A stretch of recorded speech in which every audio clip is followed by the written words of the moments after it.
I don't want to be right. What would Socrates say to that? It tickles my fancy. Okay. Okay. Goosies.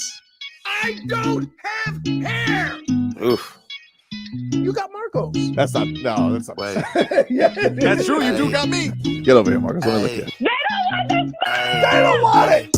Tobin and Leroy, ready to deploy. Had to hit it with a little journalism, but that was a decoy. Better have about me, boy. Okay, Leroy and Tobin, hold to the show, man.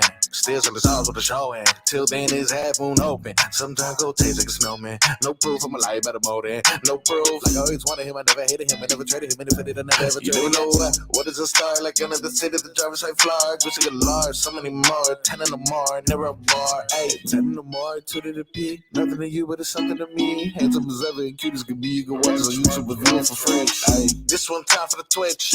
This one time for the text. This one time for the phone line. Whole time wondering what they gonna do next. You know, I just wish you guys would stop the quibbling. Morning, everybody. Tobin and Leroy here with you. Happy Friday out there. It's a Vice Shirt Friday. And everybody on the show looking fantastic. Marcos and I almost twinsies. We got the pink flamingo going on. Yep. Yeah, we all got elements of pink here. I like it. I like the pick there, Marcos. There is some synergy there, man. There's some synergy going on. And yeah, we got lots to dive into today. Lots of people being dummies out there on a Friday. I'm excited about that. Well, people are only dumb on days that end in Y. Very, very good point, Leroy. Like you making it a specific day. Like we could, But I'll tell you who's not a dummy. Leroy Horde for picking the Patriots. How about that? Oh, look at that. I was like, wait, I just tuned out 21 points. Yeah. There's a month. they scored them quick, and then it was hang off in dear life. I'm starting figuring Hold on, boys. You know, I'm working out in my head. Well, if they score a touchdown, that's 25. They won't go for 2, 25, 21. I still win. Yeah. You should be good. You should be good. But they started coming back. I'm like, oh man, Patriots don't even know how to tank right. How about that? Good for them. You know what? It's hard to tell players to tank. Like, I was 3-13, and I'd be damned if we wasn't trying every game. Just wasn't good. It was. I mean, like, look. It's also, it helps when, and the defense has been good. You can't say the defense has been good. Like, hold on. The defense has held teams to 10, 10, and 12, and they lost all 3. You can't say nothing about the defense. It's crazy. It's crazy. So, yeah, Patriots win yesterday, 21-18. Hold on for life, but they get the win over the Steelers in Thursday Night Football. I should get a bonus. No, that's not how it works. I should get a bonus because they won, Props for the guts. That's all you get. That's it. Headlines brought to you by the new Palmetto Ford Truck Super Center. Why buy a truck at a car store? Palmetto Ford. We know trucks. The in-season tournament final is set. The Good game. Pacers beat the Bucks 128-119. Tyrese Halliburton continues his insane pace, 27 points, 15 assists, and he mocked Damian Lillard's Dame Time celebration. Hard times for Damian Lillard. Hard times because he was shooting up bricks. But here's the thing. Why? And I keep saying this. Am I the only one that realizes that nobody who shoots a 3 for Indiana jumps off the ground? There are very throw it up there. Yeah, I see what you're saying. Yeah, it's a little awkward. They don't jump. Maybe it's because they're so damn tall. I don't know. And Halliburton brings it from the floor. How does he get free shots? He's weird. Yeah, he's quirky, awkward. Man. He's awkward. He is awkward and quirky, but he's good. He's good. Good. He's good. He's good. He's good. So they win, and then Indiana is it. Let me tell you, I don't know. Like we've already said this with Golden State years ago, that this is not sustainable, right? But the thing about Indiana is they're all extraterrestrials. Everybody's like massive. Yeah. And so they could beat you just running and being athletic. You mentioned the Kings. The Kings are a good comparison. I think also there's a little bit of Grizzlies with Jaws. I mean, the rise of Halliburton's a little bit like Ja, where like he just seems like he's got a lot of great role guys around him that are going to play to him, but he's that dude. who's Right. just kind of the engine for everything. You know, but they are a fun team, as we've seen with the Heat. It was a handful. It was a handful to split with them. Right. And So let's not forget your boy in the nightcap. bro. So it was funny the other day. I'm like, he almost shot one from half court. my wife was we were actually sitting the other day at the breakfast table. I had my laptop there. I'm cutting some sound for the show, and I was like, "Oh yeah, this is a coach." I'm like, he's younger than us, Will Hardy. She goes, "Really?" I said, "Yeah, LeBron." Actually, the other day, somebody razzed him in the locker room and said, "What's it like playing against a coach who's younger than you?" And LeBron was like, you just saw it wash over his face, like, damn. And then my wife just happens to answer the question. She doesn't watch sports. She goes, "Is LeBron still good?" And I was just like, yeah, he's still good. It hurt to say it, but yes. I'm like, yeah, he's still good. Oh my goodness. Still dominating fools. They still let him walk into that three. Right? That was ridiculous. It's just like, oh my goodness. To add a little cheddar to it, you had Harlan on the call too. And then, no. Reeves, anytime he does anything, boy, they go crazy. Oh my God. Oh, intangibles wonder. Intangibles. And then, what makes it even more intangibles? Every time he makes a shot, he takes his hair and goes. I know it's very annoying.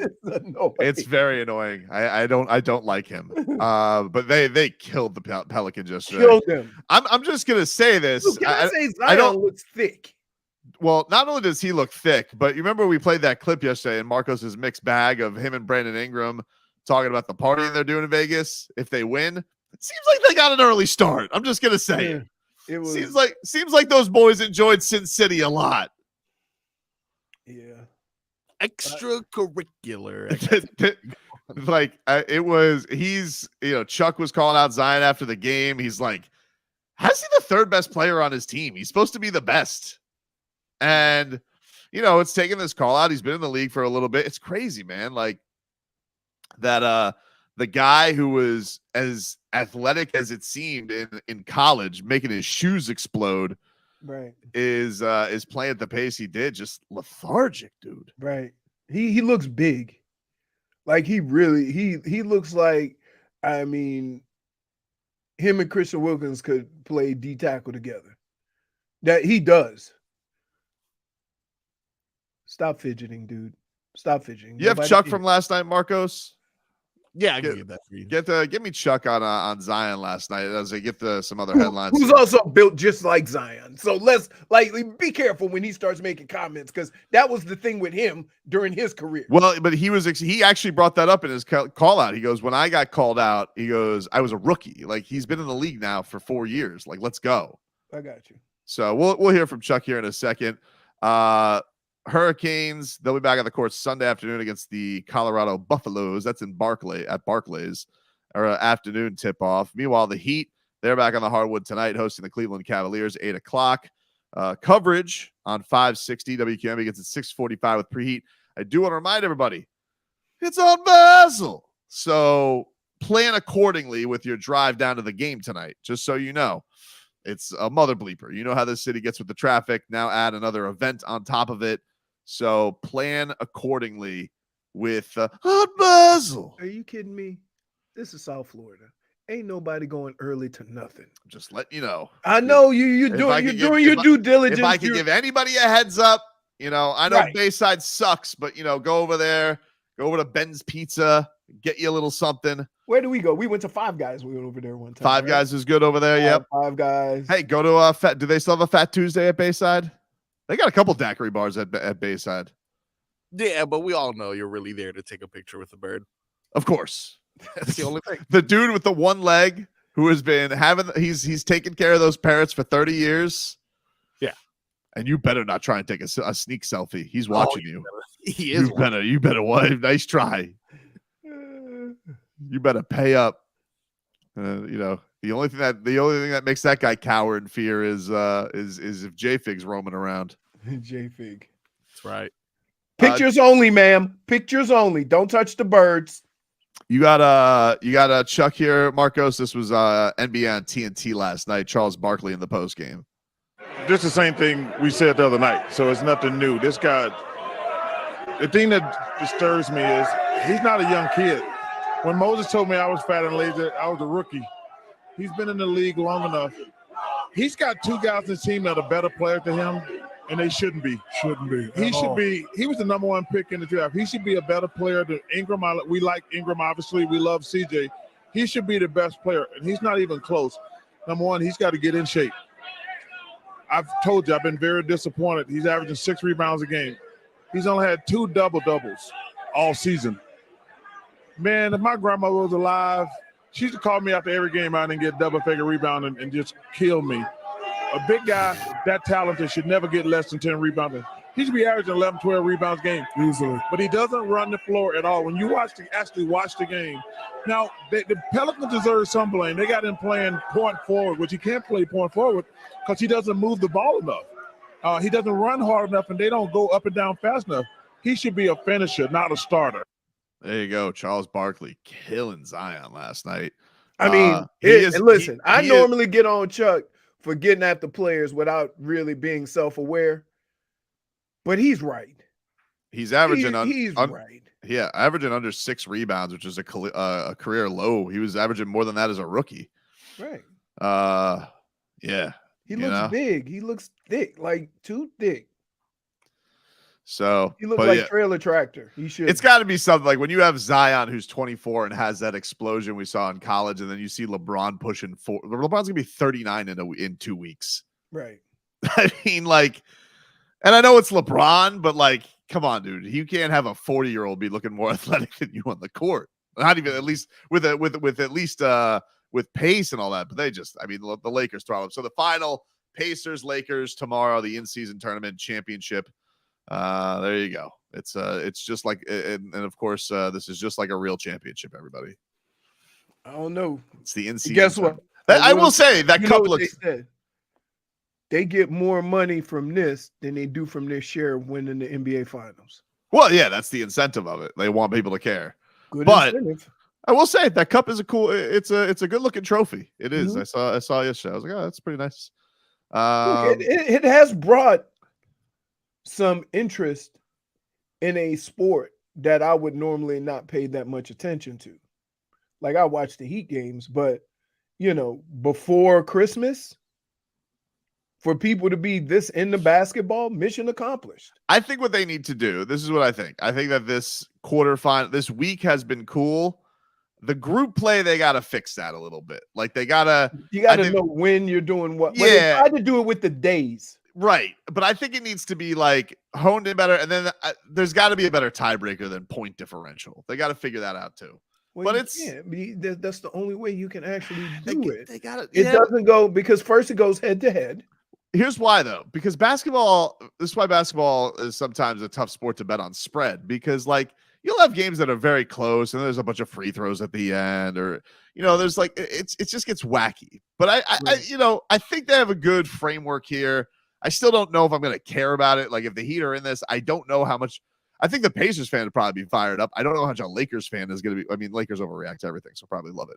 But wait, are you done answering your own? I don't know how I'm going to conversation with yourself. I am. I'm trying to work through this, but I don't know as a Heat fan. Like, I don't feel like the Heat missed out on anything this week. Can I just say this?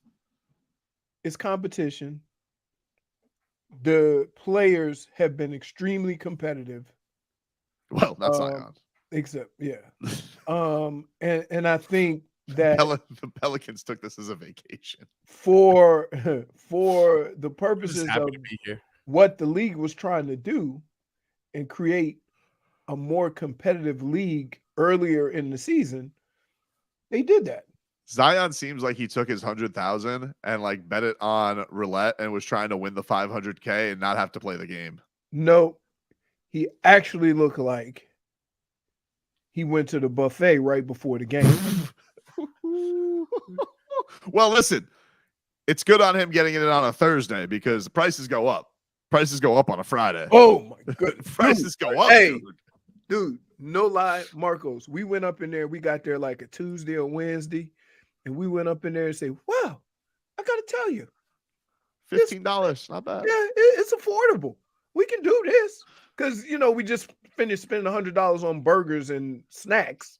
So we're like, all right, we can do this. I wonder what they do for dinner. And we were just like, we don't need to, have fancy meals everywhere. This will work. And then Friday came along, say, hey, meet you downstairs. And it was like $39.99. Crazy, dude. The Price same gouging. damn food. All right. We'll take a quick break here. There was some interesting fodder after the game, which makes me wonder, is trouble in Damian Lillard Bucks paradise already brewing? And is he already snitching to the media about how unhappy he is there? We'll get to that next.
Hear what people say. I don't really watch what them want do. Still I got to stick to my girls like glue. And Welcome back, everybody. It is Tobin and Leroy here with you. Happy Friday to everybody out there. We got a big sports weekend coming on up. Yep. Saw yesterday was the Hard Rock launch at the Guitar Hotel and Casino. They have craps. They have roulette. D Wade was there, Leroy.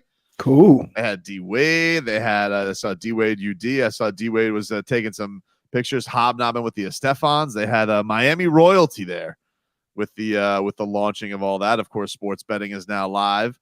I have been perusing on my Hard Rock app and having fun. I will do that tonight for some heat action as well. I'm not my deal is. I like player props. This is my favorite thing. Yeah, I like, but I'm not. I stay away from home team. Oh, I love home team. That's my favorite because I don't like.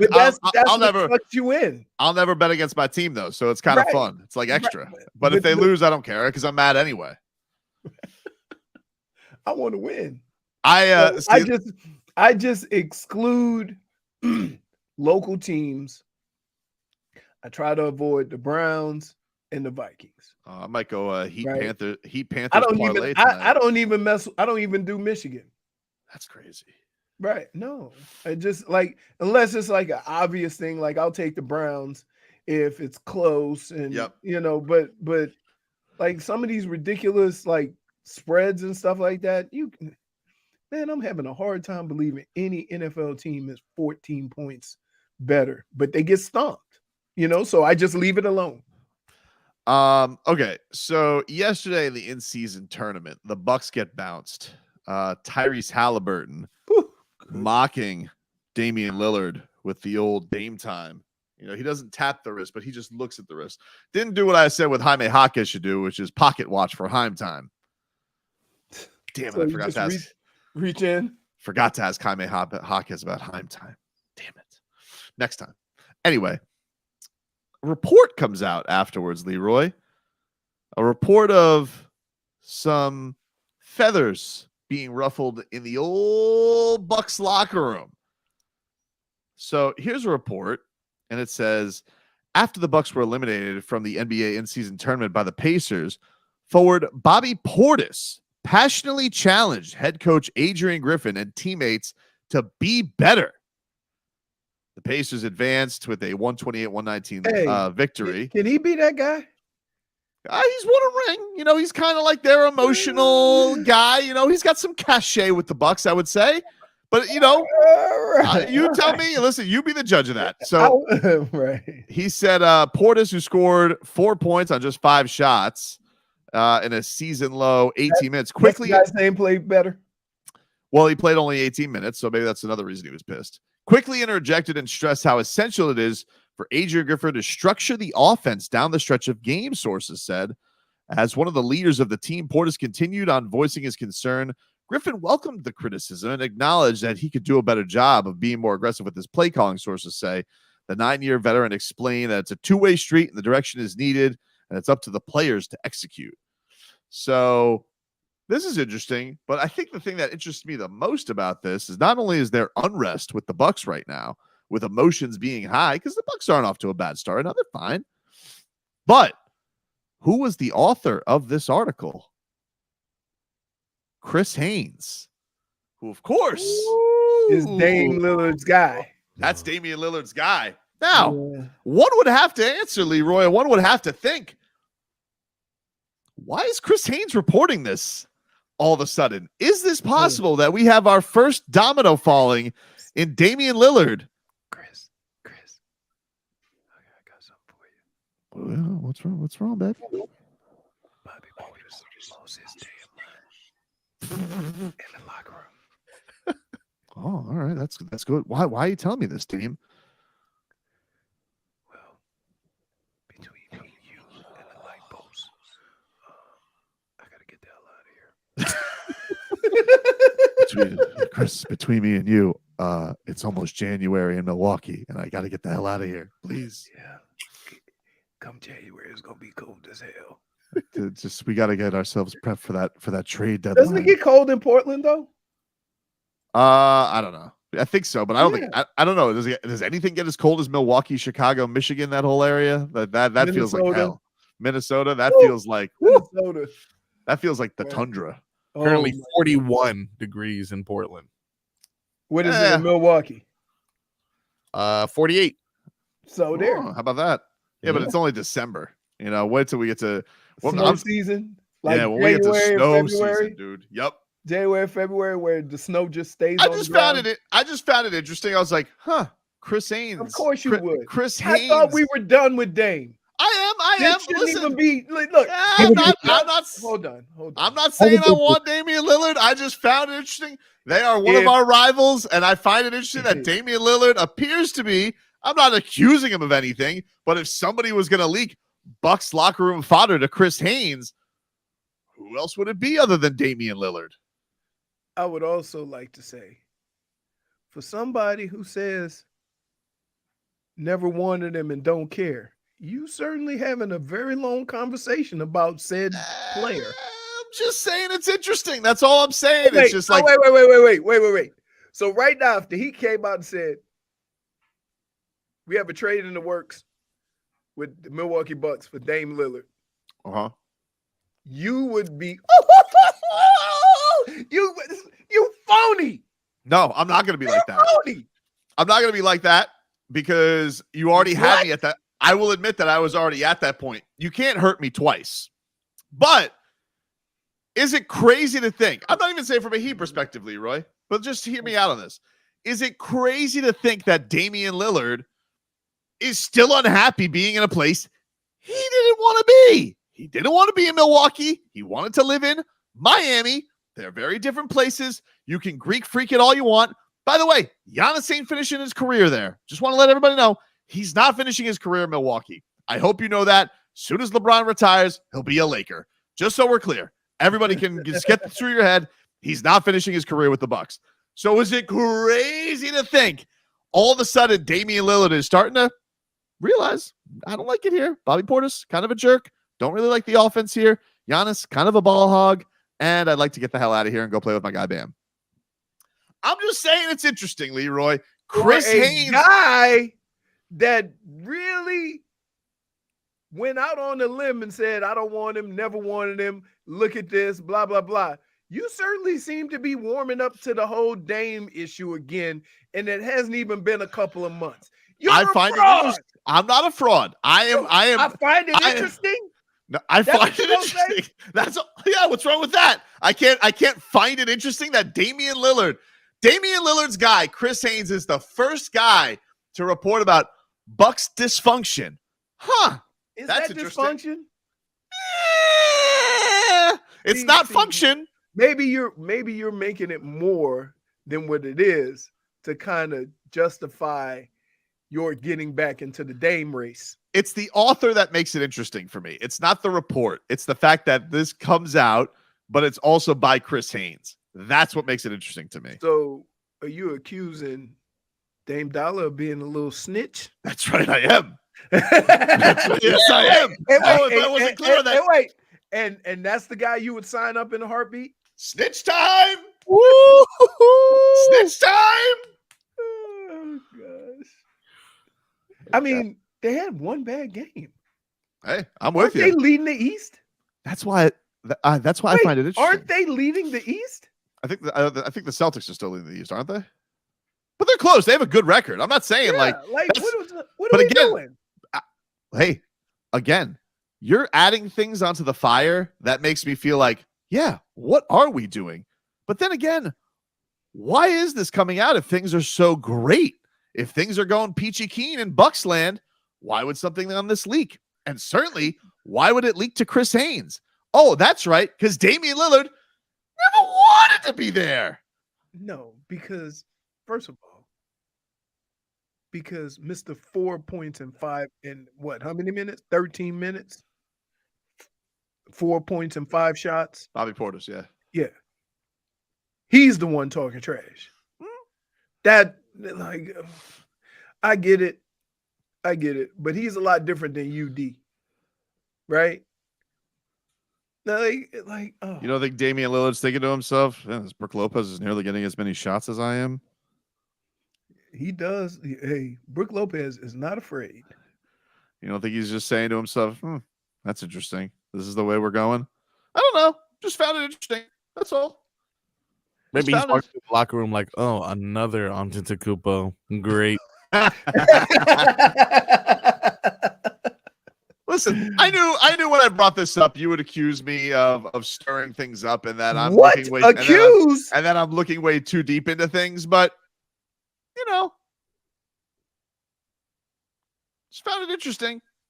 Why would they do that? Can I ask a question? Mhm.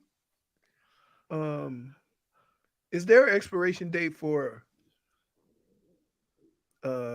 Easter egg? No, I'm talking about a chocolate. Has it peanut been, butter egg? Like, where has it been? Has it been like in your car? Then yes. Refrigerator. Okay. I think that's fair game. I think that's fair game. You're good. No, because I remember you saw me make an attempt to have at it. And no. D. Matthews says Tobin just trying to plant a seed. Yep. Dade South, Tobin hiding his harpoon under. I'm just asking the question. I'm not harpooning. I'm not harpooning. Dude, I'm not harpooning. I'm not whaling. Turn around. You got it stuck to your back on a strap. I'm not. I don't have a harpoon. He got his harpoon. So I'm ready, baby. I'm back. Just asking the question, baby. I'm just asking the question. Hey, Marcos. Yeah. You know what he's gonna do, right? As soon as it goes out, as soon as it gets out, right? He is gonna be giddy. And then we're gonna go through the whole thing again. Who do you want to give up? I mean, yesterday's price is not today's price. So true. We'll see. We'll see. You're the worst. You're the worst. Although Jovic could be looking for a fresh start, Theoretically, if this was a thing. And I was harpooning, but I'm not. So yeah. Dude, can I just tell you? Sweetener. You have literally just reverse course on this. When somebody gets healthy, from Milwaukee, Wow. I'm just saying, theoretically. But of course, you're probably right. It's probably nothing. I'm happy with my team, and I got Jaime. But I'm just saying, found it interesting. Anyway, I'll take a break. Back after this. Fraudulent. The Cavaliers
I got a feeling.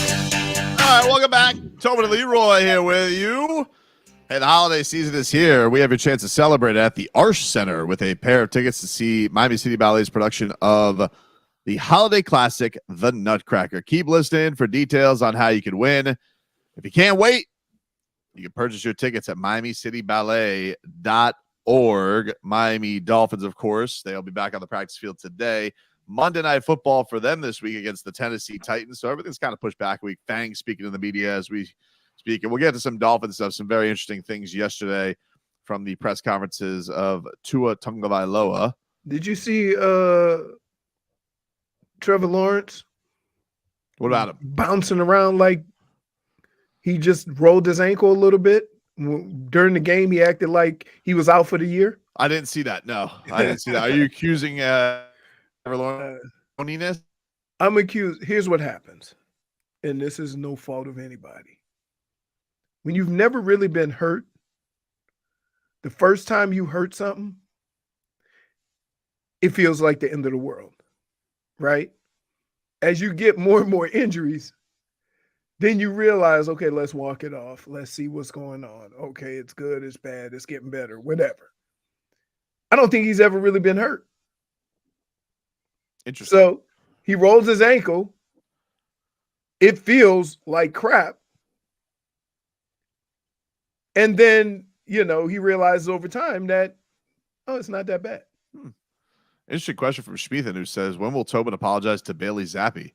I don't really remember ever hosing down Bailey Zappi. Can I just say this? Also, why would I apologize? He still sucks. You hose down a lot of folks that you forget that you hose down. And then when somebody tries to bring that receipt and return it, you can't recollect or recall any of it. Oh, listen, I'm the store that's going to ask, do you have the original credit card you purchased it with? Yeah. Do you have the items with you? Has it been opened? Right. Oh, man. We got a lot of caviats if you're going to try and bring receipts. You got to check to see if the milk carton has water in it now. Yep, exactly, dude. Mm-hmm. So this hour is called Let's Make Fun of the People We Root Against. We did the Bucs last segment. Today, now this segment is the Bills. So Sean McDermott has found himself in a bit of hot water. Yes. An article came out yesterday that has covered his time with the Bills. Basically asked, it's kind of saying, hey, is this guy really the guy to lead? But then had a very interesting blurb in there that talked about a time in 2021 at a Bills training camp. Was it? You sure it wasn't? I thought it said 2019. I thought it was the 20. I thought it was 21 camp. I think it said 2019. But I can check. Let's see. I mean, either way, it was a couple of years back. Yeah, it was a couple of years back, and Sean McDermott was bringing the team together. He then used a strange. It says this is the article. It said by, let me get the guy who's this, Ty Dune of golong.com. Yeah. He said he told the entire team they needed to come together, but then sources on hand said he used a strange model, the terrorists of September 11th, 2001. He cited the hijackers as a group of people who were all able to get on the same page to orchestrate attacks to perfection.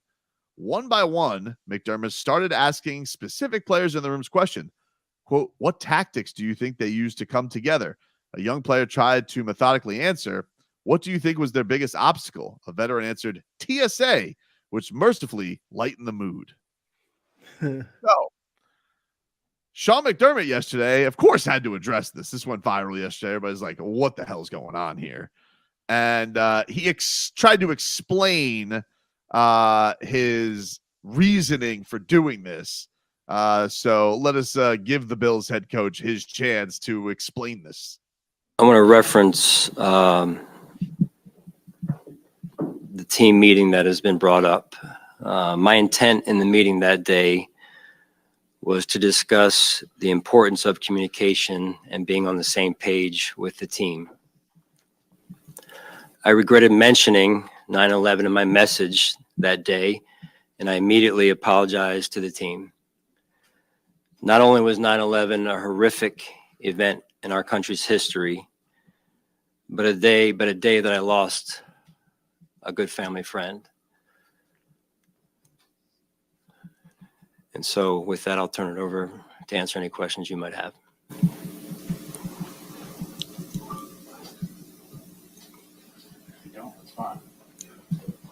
Just to make sure we're understanding the story correctly, it was referencing the hijackers.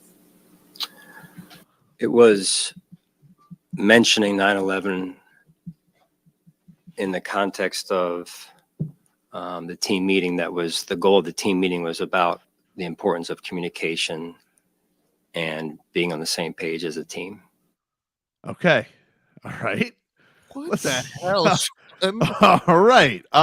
Let's hear a little bit more from him. He got some more questions on this, and then we'll talk this one out. Bless you, Leroy. Thank you. Exactly. Appropriate response. Are there any other things in the report that you wanted to dispute or discuss? Just since we have you here? Yeah, to be honest with you, I'm not here to discuss the article that's out there and the things that are mentioned, other than this right here, because this right here is very, very important to me. And something I take very seriously. Was there a specific reason you had made that reference? You know, like why did you decide to use that as the reference? Fair question. Just awareness around a horrific event more than anything, and a situation that I lost, as I mentioned, a family friend, really multiple family friends. And that was it. Oof.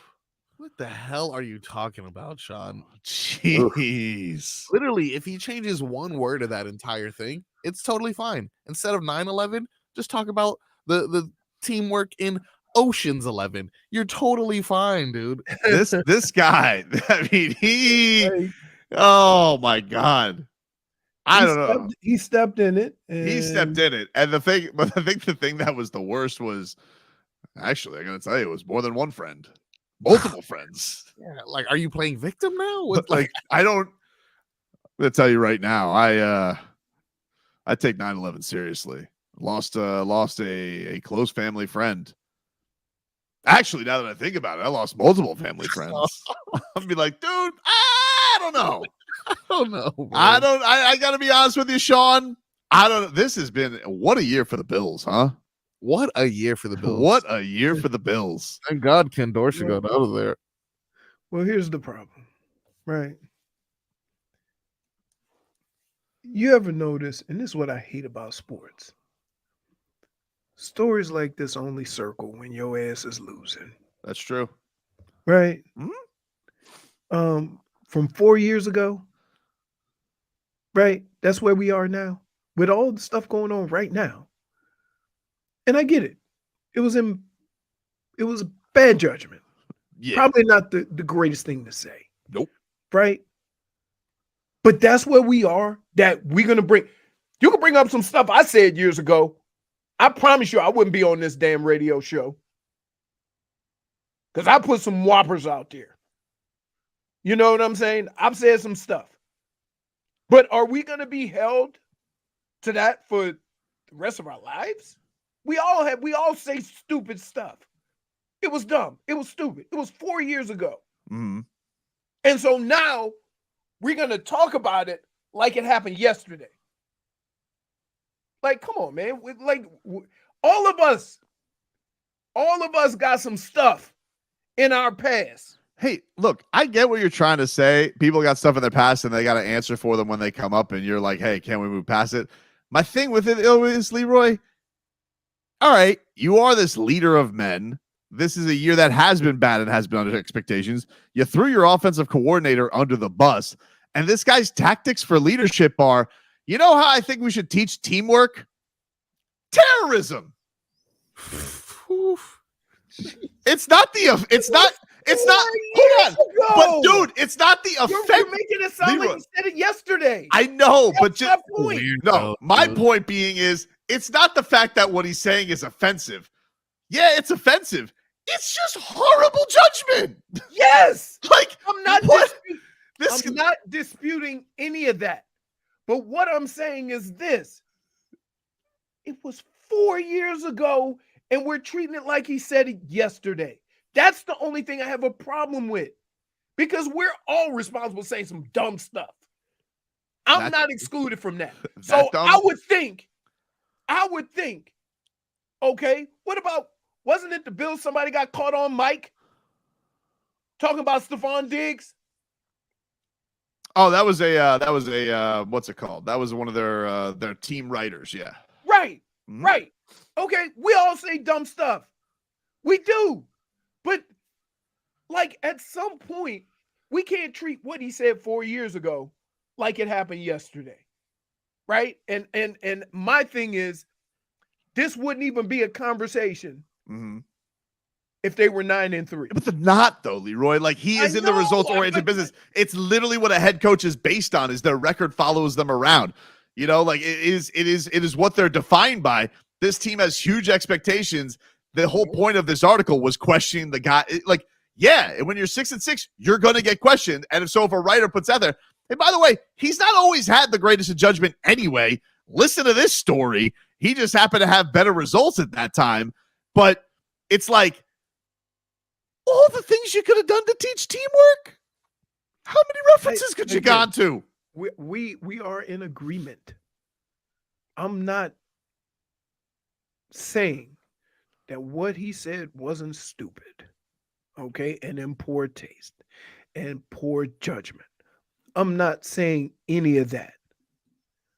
But like, let's not act like we can stand on our soapbox and talk about, like, yeah, he dealt with it. He moved on. It was 4 years ago.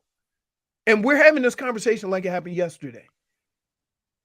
And I'm like, dude, I got some stuff, right? Happens all the time, though. Like, this happens with politics, too. Like, if a politician says something dumb, they're going to have it brought up in interviews, or they're going to have it brought up. And guess what? And if a politician says something stupid, it's like water off the duck. Yeah, but like, he's not going to get fired over this. No, but I'm just like, all right. Here's what I would say. We probably should be paying attention to more important people and what they have to say, other than hanging our hat on what a football coach said. I don't agree with that, dude. Like, if somebody covers the Bills, and they bring up something that happened with the Bills, people's reaction is going to be their reaction. So it's forever. If you say something, it follows you forever. If you say something that's stupid, it's probably going to be one that you remember for a while. Okay, all right. It probably is. All right. I'm not that guy. Leroy, do you know? I could tell me right now if you were in a meeting with a coach who tried to use that one. You've been in plenty of these. I'm sure you heard some dumb ones. Have you heard one? Have you heard one that dumb? No, I have to be honest. I may or may not been paying attention to catch the dumb comments. I get it. I'm not trying to apologize for him at all. I'm not. You got to deal with it. But like, I show a little more understanding in this. It was stupid. It was dumb. It was 4 years ago. It's like the guys that go into the draft and they go, oh, his junior year in high school, he made a racial comment. Like a 15 or 16-year-old. Yeah, that's what they do. Right? Does it mean that we're going to scar them for life? Like, think about this. I am a black man in America. I've had to forget a lot of crap that my grandparents and parents have told me, and everybody tells me to get over it. Right? Yeah. Okay. However, I come from a different place with this. I get you, dude, but like, it doesn't mean that what he said is not egregious. I'm giving you that. I'm giving you all of that. I'm not saying that what he said wasn't stupid. Yes. In poor taste. All of that. It's true. I'm just saying, at what point? So if he gets fired from the Bills, Yeah. he goes to his next interview. Does that follow him? Nah, I don't think so. But you understand what I'm saying? When is the cutoff? I think a story like that is going to get some. Obviously, look, hold on. 3 years ago. I understand, but it's still one of these things where it's like if you're having a bad season, it's one of those things where you're having a bad season. It is. You're going to answer about that, and also he's also adding the number of people that he lost on that date in 90 seconds. Well, you could think of somebody else. I don't know. I feel like Listen, I feel like he threw some cheese on it. I'm gonna tell you like this, people. Don't use your own personal story to try and help people understand you made a mistake. So, for example, if you make a racial comment, don't say you have black friends. Nope. Okay. Same thing in this situation, right? You make insensitive comments about 9/11. Don't then come out and say, I had, a personal experience in 9/11. Because it makes you seem even more what's the word I'm looking for? Like just more oblivious to what's going on. You would think that if you did lose, because here's the thing: if you did lose somebody in Right, 9/11, be more you wouldn't compassionate put any admiration on the people who helped cause it.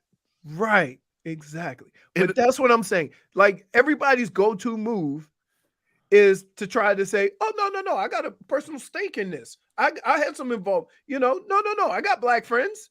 No. Right? Like no, stop that. Nobody wants to hear that crap. Like you make a racist comment, you say, "Oh, one of my best friends is black." What that got to do with me? You still insensitive, right? And that's the thing.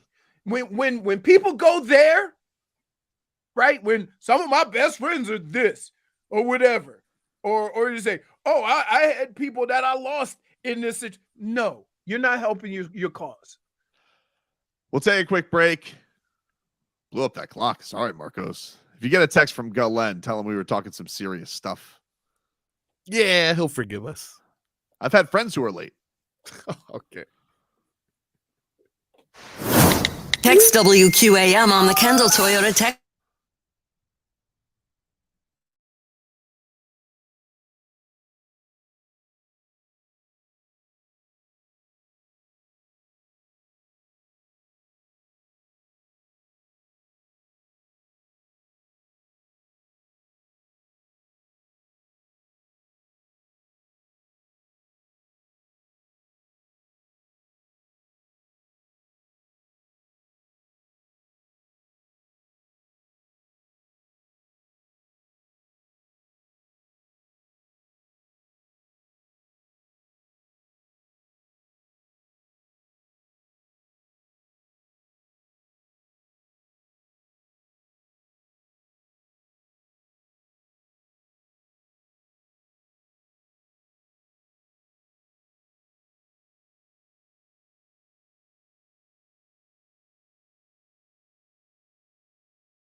It's our Tua. It's our Tua.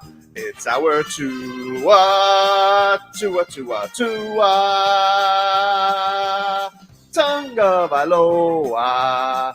Not Tua Tagovailoa. A for effort. Dolphins quarterback. Tua. It's our Tua. It's our Tua. Tua. Tua, Tua, Tua. Tua, Tua, Tua. Can go to hell. Tua Tonga Valoa. Dolphins quarterback. Daddy loves you guys. Our Tua with Tobin and Leroy. Check the history of food.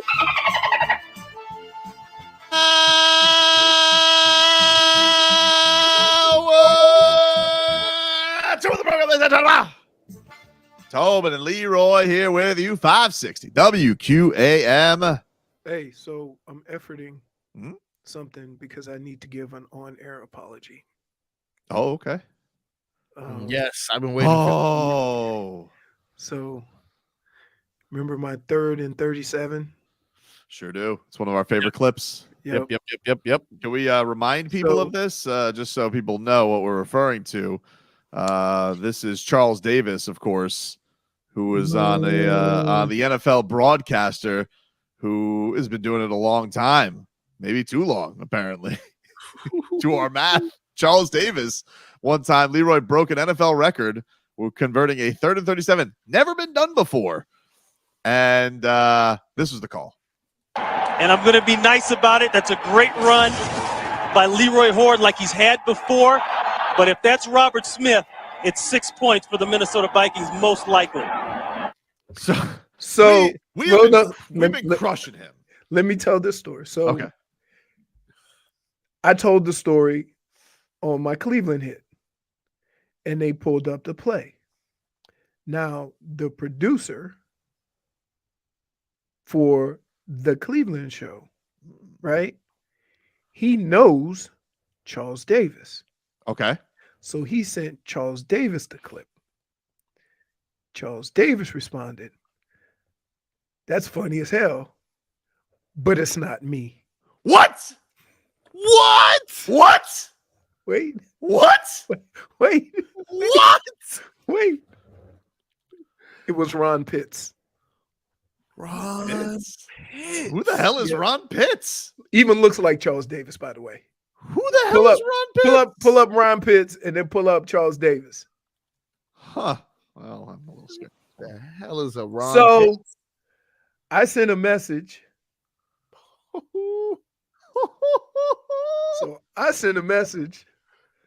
To Charles Davis saying, "I'm so sorry. I've been carrying this around for like 20 years."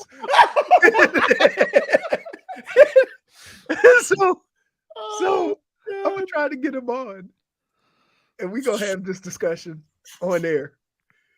Oh my God. Because here's the thing. You know what, Leroy? -1. Here's the thing. First of all, when I tell a story, everybody knows I tell a lot of stories. So sometimes they don't believe them. Right? So everybody's like, no way. They didn't pull it up. Hold on, though. Hold on. Yes. Hold on. All right. So I'm reading Ron Pitts. Let's see. Because it says Pitts hasn't joined CBS until 2014. Wasn't this game on CBS? It was in 1999. But he could have been with another station. Oh, he was with Fox. Okay. Yeah. And Charles Davis wasn't even in the NFL yet. What? So he wasn't doing NFL games in 99. So we know for a fact it wasn't him. Hold on. I'm just making sure that Charles. They're not very. Okay, first of all, they're 2 years. Charles Davis 2 years younger than Ron Pitts. This is not a big. Right. It's not a big gap. I want to make sure Charles Davis hasn't been using Ron Pitts as an excuse for any time that They sound alike.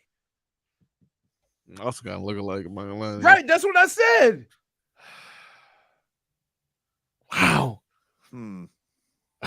don't know, dude. I don't know. Honest mistake. Right? Well, You've been holding on to this for years, Leroy. If you didn't know who that was, you would say, "Oh, that's Charles Davis." Charles Davis has been broadcasting a long time. I know, but still, I hear Charles Davis all the time. Right. A couple years in Madden. Right. So I'm positive that's his voice, damn near. Right. It's not for just carelessly, right? No, it really sounds like him. Davis. Huh. He already said it. I don't believe him. I don't believe him. I got this. I think that he's using Hold Ron on. Pitts to cover for his ass. Hold on. Yeah. Hold on. Let me Typical Charles Davis. I got the whole. It was terrible. Can't believe it. Ready? Here. Believe it. I sent Charles Davis the clip of your story, and here's his response. That's hilarious, but it wasn't me. Huh. In 1999, I was calling games on the Sunshine Network, not NFL games. My first NFL game, a one-off in 2006. For real, 2009. Wow. Who was that who said that? That's a great story, but it could not have been me. Oh, damn it, dude. My mind is blown. I'm not gonna lie to you. My mind is Yeah. Crazy. And so I said, man. And then the guy says, I think it was Ron Pitts. Doesn't it sound like Charles? Even he goes, yes, it does. I say, damn, I've been carrying that around for a minute. Let's see. Tell Charles, oops, my bad. It's done. So I got hit with a whole wait. I got hit with a whole week of games on one story. Damage is done. -1. Rats off a ship. I got hit with -1. I got hit with it. I felt, dude, I Wow. felt this big. Can't believe it. Dude. I swear to God, that's Charles Davis. Right. But I could just picture him laughing and going, that's hilarious. Not me. Dade South says, I've confirmed it's Ron Pitts. I'll tweet the pic. Yes. Dade South, what You know what I had to do? Here's what I had to do to find out. I went on YouTube and played the whole game. And when they talked back and forth, he said Ron Pitts. You played the whole game? Just till they talked. The announcers talked. Man. Stunt Steve says, this is first team, all damage is done. Yes, dude. I don't know what to do. This right here. Damage is I've done. been carrying this around since 1999. This right here is some Hall of Fame damage is done. Wow. First ballot that I've been accusing the wrong man of calling me out during the game. I got to get Charles on. I got to get Charles on. Schmiethan says, could you imagine if Tobin made this mistake? Uncomfortable. No, but wait. Am I wrong?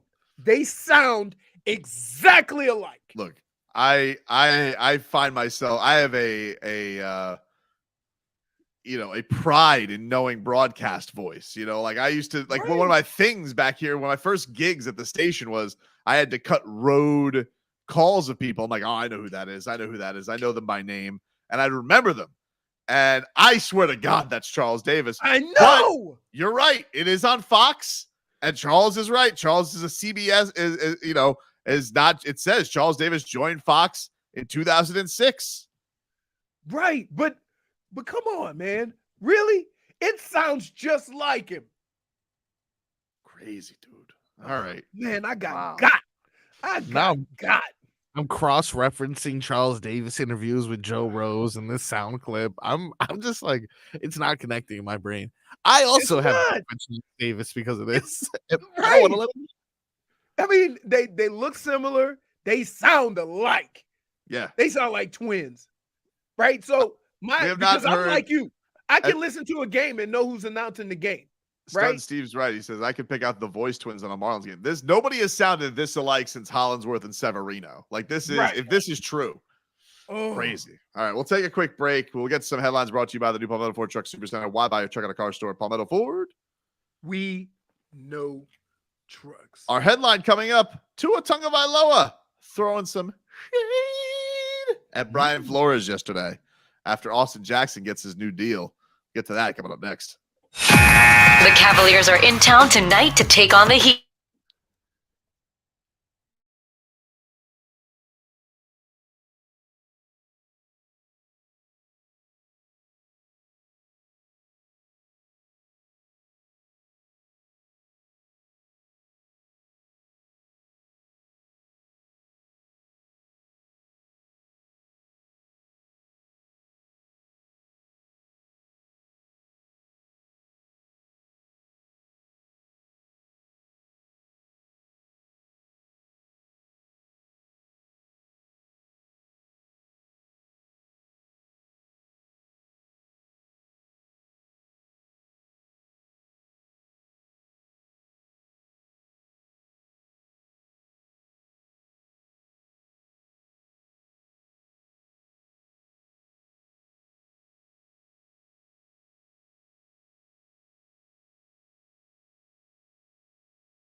Hey, welcome back, everybody. Tobin and Leroy here with you.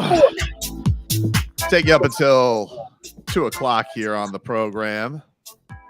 Miami Heat back on the hardwood tonight, hosting the Cleveland Cavaliers. 8 o'clock tip-off from the Kaseya Center. Coverage on 560 begins at 6:45 with preheat. Plan accordingly.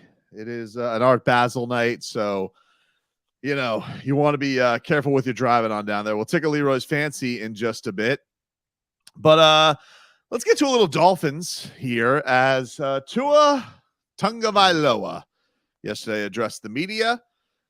Did it on Thursday instead of Wednesday. As Leroy said, they push everything back on Monday Night Football by a day. So Tua yesterday had some very interesting comments, Leroy, about his guy, Austin Jackson, not only his teammate, but his draft classmate and the man who protects his blind side as a right tackle. Tua, he was asked about Austin Jackson getting his extension. And let's hear a little bit from Tua, what he had to say. First of all, he just wanted to give a round of applause to his guy getting his money. That was awesome. Can we all give him a round of applause, please? Seriously, can we all give him a round of applause? I mean, I'm not saying you guys, but it could be you guys. The media, everyone wants to say whatever they want to say about Austin Jackson, but it's almost like a heroic story or something. For how he's turned his career around within, last year and up to this year and all the things that's been said about him. I'm very proud of him. I know he's very happy, but out there at practice, you wouldn't see it because of the person that he is. I'm sure his family's very happy for him, but I mean, this dude just loves ball. He just wants to do anything and everything that he can do to help the team. And we're all happy for him. So that was awesome. So very happy for his right tackle. Especially when I'm going to be making $50 a year. That's true. That's all going to be there. But this was not where he stopped, Leroy. In fact, Tua, he revealed a little something. In fact, was almost getting emotional thinking back. It was like he was having flashbacks because we have heard that it has been said over and over and over again, the type of relationship that he had with his former head coach and the coaching staff where Tua's confidence was stripped down, berated, not exactly filled up with these positive thoughts. But it did not just stop at Tua, apparently, because as Tua is reflecting on Austin Jackson, he was proud of him for not letting that stuff define him. Here's Tua. Doesn't want to get choked up about it. Kind of like what he said about me. He's been a more vocal person. You could hear a little more bass in his voice. But he's been more vocal to me. I mean, I just smile because of where he's come from early when we've got here together. I mean, there's a lot of things that's been said about him in front of team meetings, in the media and things like that. So I'm just happy.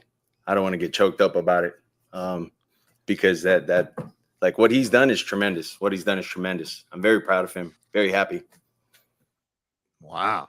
So you know what? It's like stuff like that is what, you kind of build a team around. Like you guys both experienced the same thing. So Tua could go to Austin unlike any other player, right? We've been through the same stuff together. Yep. Right. So I'm coming at you and you know how I'm coming at you. Right. Same thing for Austin Jackson. Like just the pride that he has is probably the same pride that everybody has looking at Tua, how he got through that. It feels like what Tua's gone through with Mike McDaniel. It's kind of been a singular story of just Tua, but it kind of shows that Mike McDaniel and the buildup was not just a Tua-centric thing, as Tua explained a little bit more about how Austin Jackson was called out before Mike McDaniel got around here. Things were said about Austin Jackson in meetings, right? Not this year. Yeah, not this year, past years. Yeah, it's awesome. It's truly remarkable to sit in those meetings, have things told about you that aren't true, but they get planted in your head, and you have the media on you as well, and then you have someone like Mike and his coaching staff come in and basically just build you back up. And it's not just Austin, it's really everyone that's been here, for some time, and kind of give you that renewed confidence in yourself to just go out there and be yourself and play the way you've played. That's why, the organization chose you. You see the fruits of his labor. So I'm very happy for him. And, I think we'll probably have a couple of other guys as well, hopefully within the near future. So I'm excited about that. Me. It's pretty amazing that when you look at this team, a lot of the camaraderie between players was built on some BS. Yeah. Right? Like, it's almost like their abuser put them in a room and they grew together from being in that room by themselves. Right? This Brian Flores, not great with the young. Well, here's the deal. Not great with the young. That's nothing. That's not new to coaching, right? There's some people that, and I tell you this, football of all the professional sports is the most negative reinforced sport there is.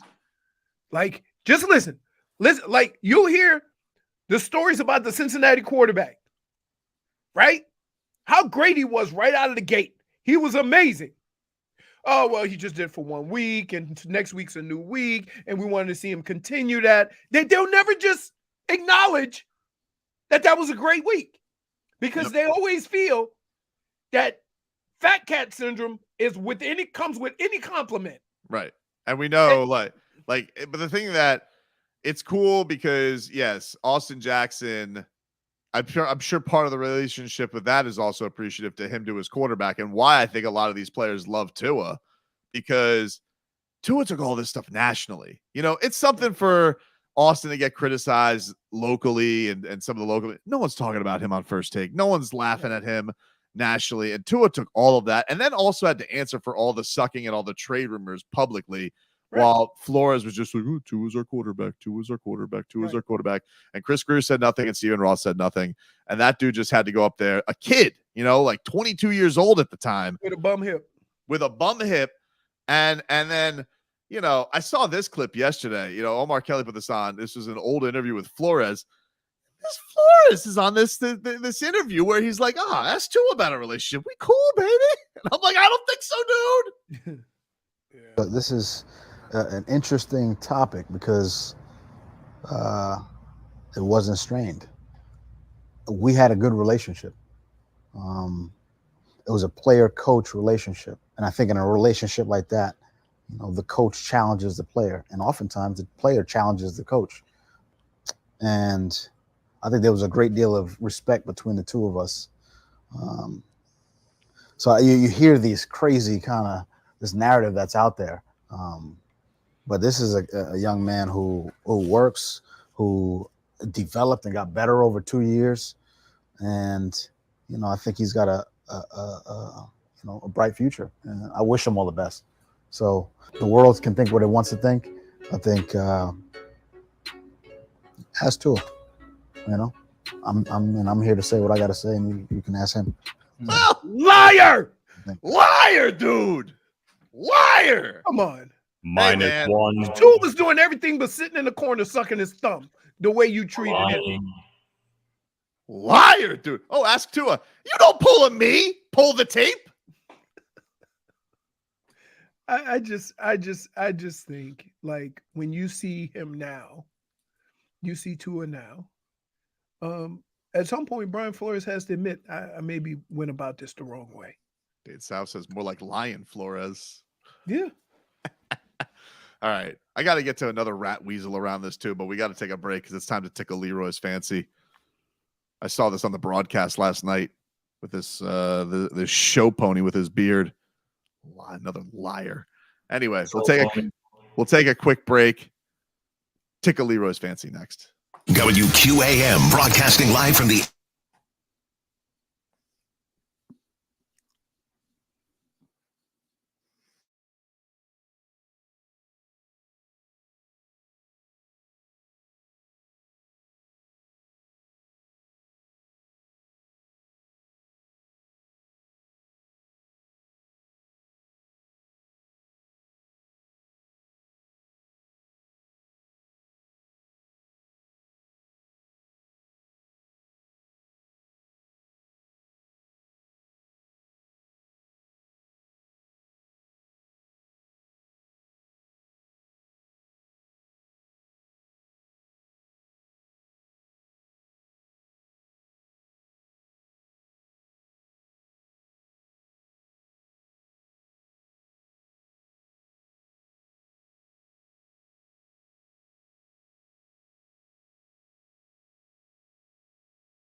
From LA to Tokyo, I'm so fancy.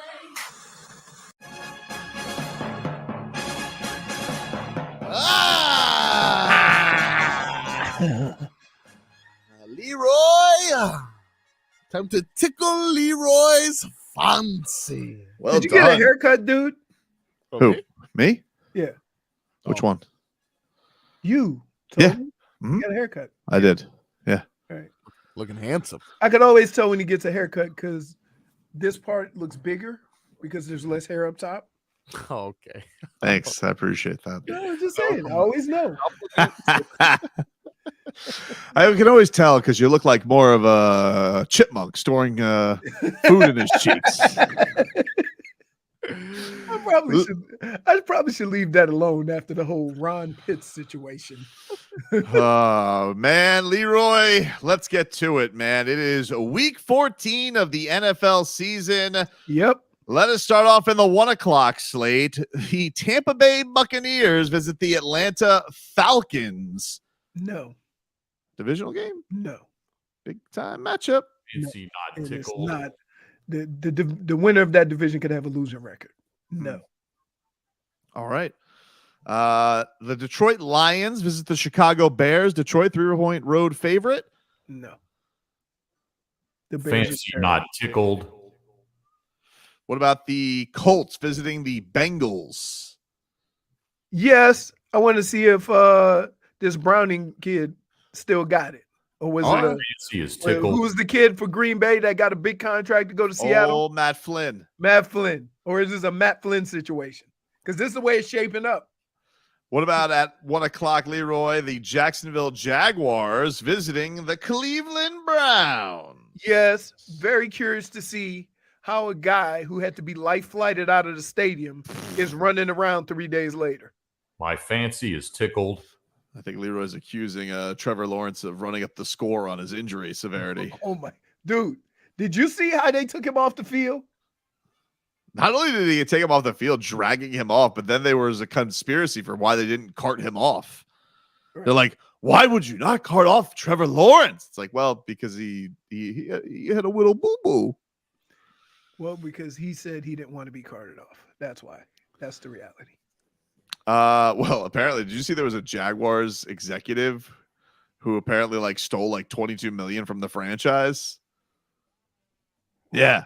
They're like head of finance. He took $22 million. I always it's always funny seeing what a schemer will do. Will they go all out with their scheming and just flaunt how much they're spending the money? This guy was, top-notch condo, country club, whining and dining. He wasn't hiding it, Or do you try and do it smooth? This guy decided, I'm going out and I'm going to go out top-notch. He's going to go out and get caught.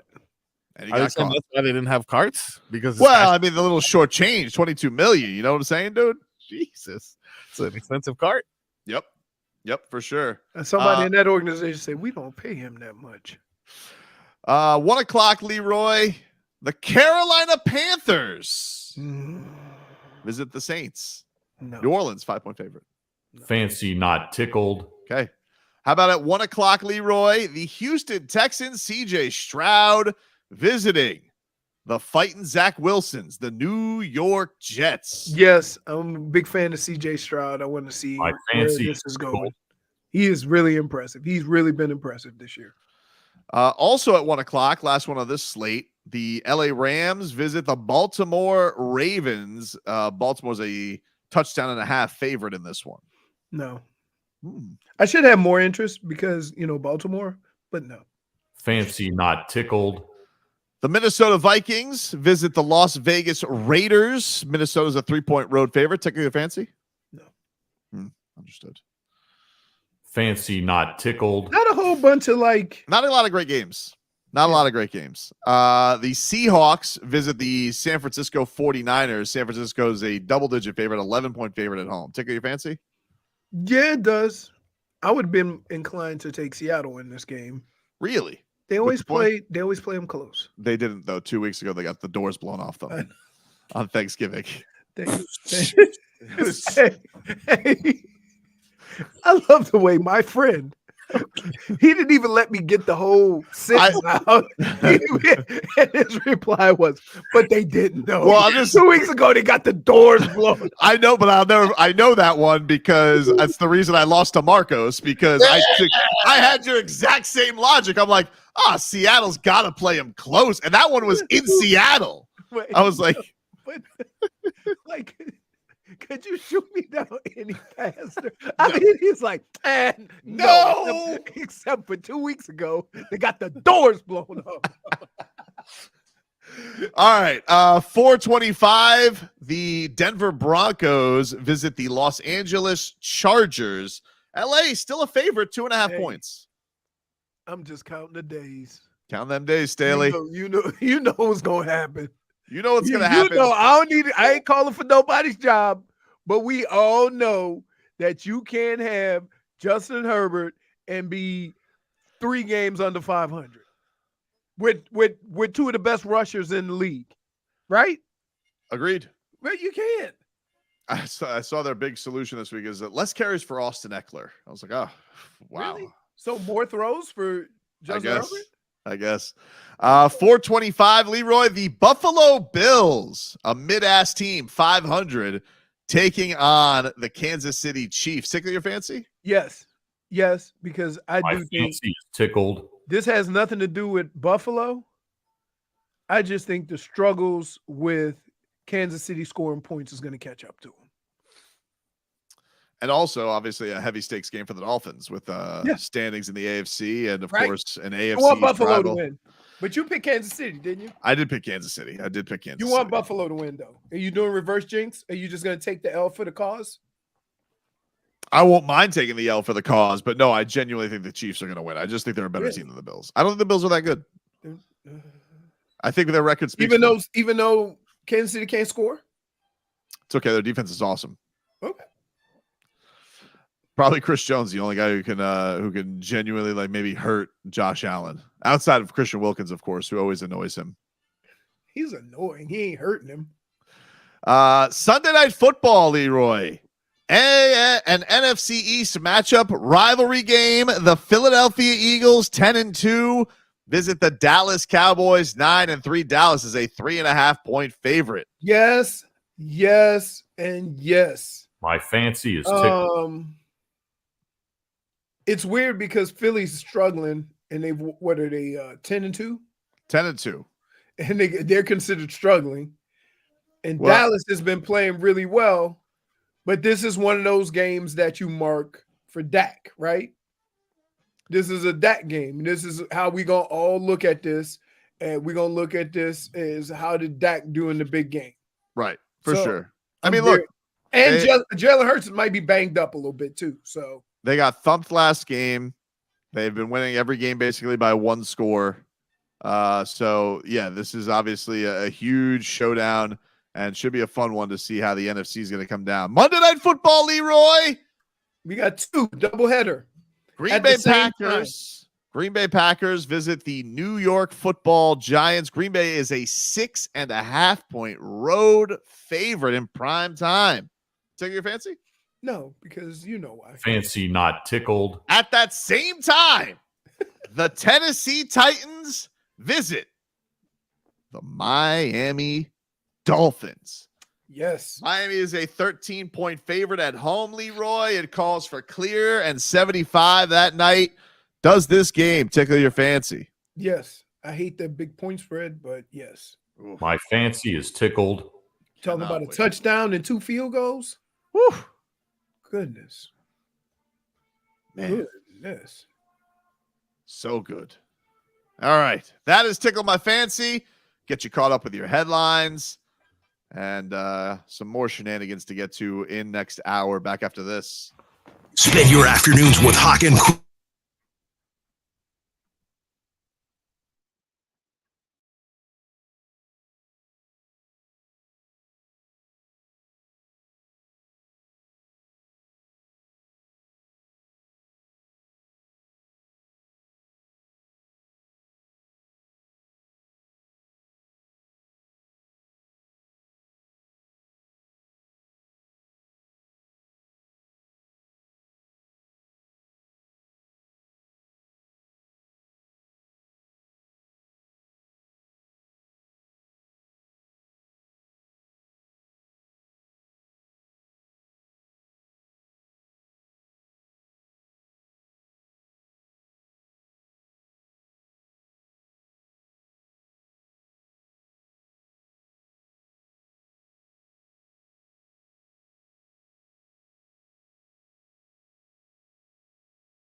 Welcome back, everybody. Tobin and Leroy here with you.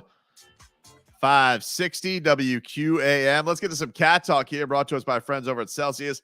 Hockey fans, don't sit this one out when it's game time. Make Celsius a part of your play and get that energy up. Game day is fueled by Celsius Essential Energy Drinks, the official energy drink of your Florida Panthers.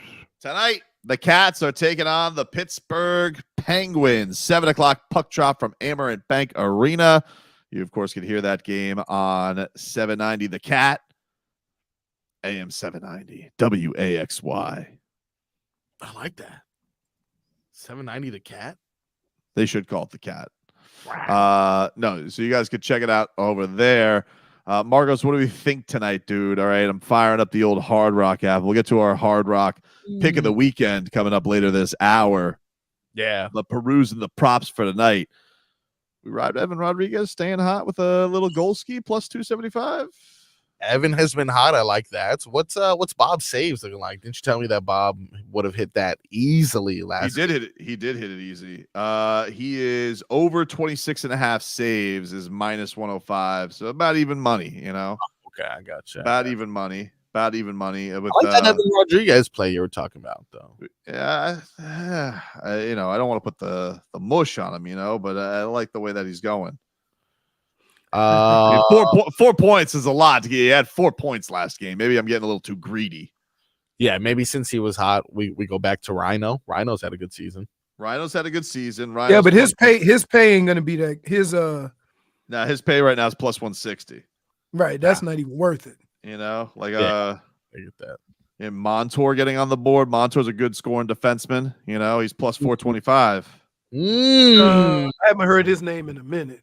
Yeah, this guy, he's been hurt most of the season. He's been back pretty recently. I don't know. Maybe he's due. I don't like hockey props. I like let's go basketball. We will go. Yeah, we should. I mean, it's probably safer. It's probably safer on the year. Montour so far only no goals yet. So he is. We are waiting, but he had a big year last year. Leroy. All right. I don't know. You're speaking to me, Montour. Maybe we go in that direction. I'm not positive. Yeah, well, you told me Kyle Lowry was gonna have a good game the other day, so I don't know if I'm gonna trust. I thought the old 3 days off. I really apologize for that one. I thought my logic was sound. And he was going back to his old stomping grounds. Kyle says that he's not done playing. He's like, I want to keep. He thinks he can be productive.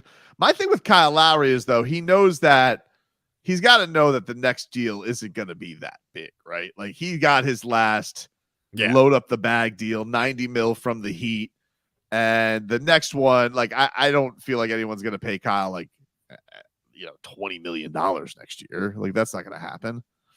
No. He's on the how can I put this? He needs to understand where he is now. This is it, right? Although Marcos, Kyle Lowry's scoring over 20 tonight. Okay, hold on. What are we looking at? What are we looking like? Plus 1,500. Whoa! Any shot? My name's Aaron. Yeah. Oh, hello, Aaron. Hi. Let's see. Yeah, Kyle Lowry tonight plus 1,500 on the Hard Rock app for over 20 points. He's due because 3 days of rest and you pull out that little right. You know what it is, though? I just hate it because he's the type of player. If you see someone else hot, like you saw Caleb Martin last game, you may be like, "Yeah, I could take this one off." Why don't they put Caleb Martin? So one thing I'd say with the Hard Rock app is they limit the number of players that you could bet on. Right? They wait until game time or something like that. Yeah, I don't know what's up with that. Anyway, I'm gonna go with betting Montour tonight. Montour. Really? Yeah, I'm betting Montour tonight. I like it. Do you want to win money? Yeah, baby. Look at value on it, baby. Throw a little 10-ski on it. Let's go. All right. Ooh, 10-ski. It's not my pick. It's not my official pick of the week, but I just, I need some cat action tonight. I can spare a little 10-ski. All right, let's get to the rest of our headlines brought to you by the new Palmetto Ford Truck Super Center. Why buy your truck at a car store? Palmetto Ford. We know trucks. Whoa. Yeah, he was flying. From cats to rats, okay? Oh, you know if you want to call this guy a rat or a snake in the grass. I already know who you're talking about. Snake. Dude. So yesterday, this was Thursday. Yep. Here we go. This Ryan Fitzpatrick. Here we go. Our weekly complaining of Ryan Fitzpatrick. Every Friday about this time. We should actually call it a segment. 12:05 segment. Tobin goes after Ryan Fitzpatrick. I don't feel like that's fair. I just think that it's every Friday after Thursday night football, you come in here, you could care less about the game. All you care about is what Ryan Fitzpatrick had to say. He's such every Friday. Phony, dude. Every Friday. Marcos, am I off? Yeah. No, it's true. This guy's annoying, though. You got to admit, though. I've seen so much commercials of him, and I just don't understand the hype.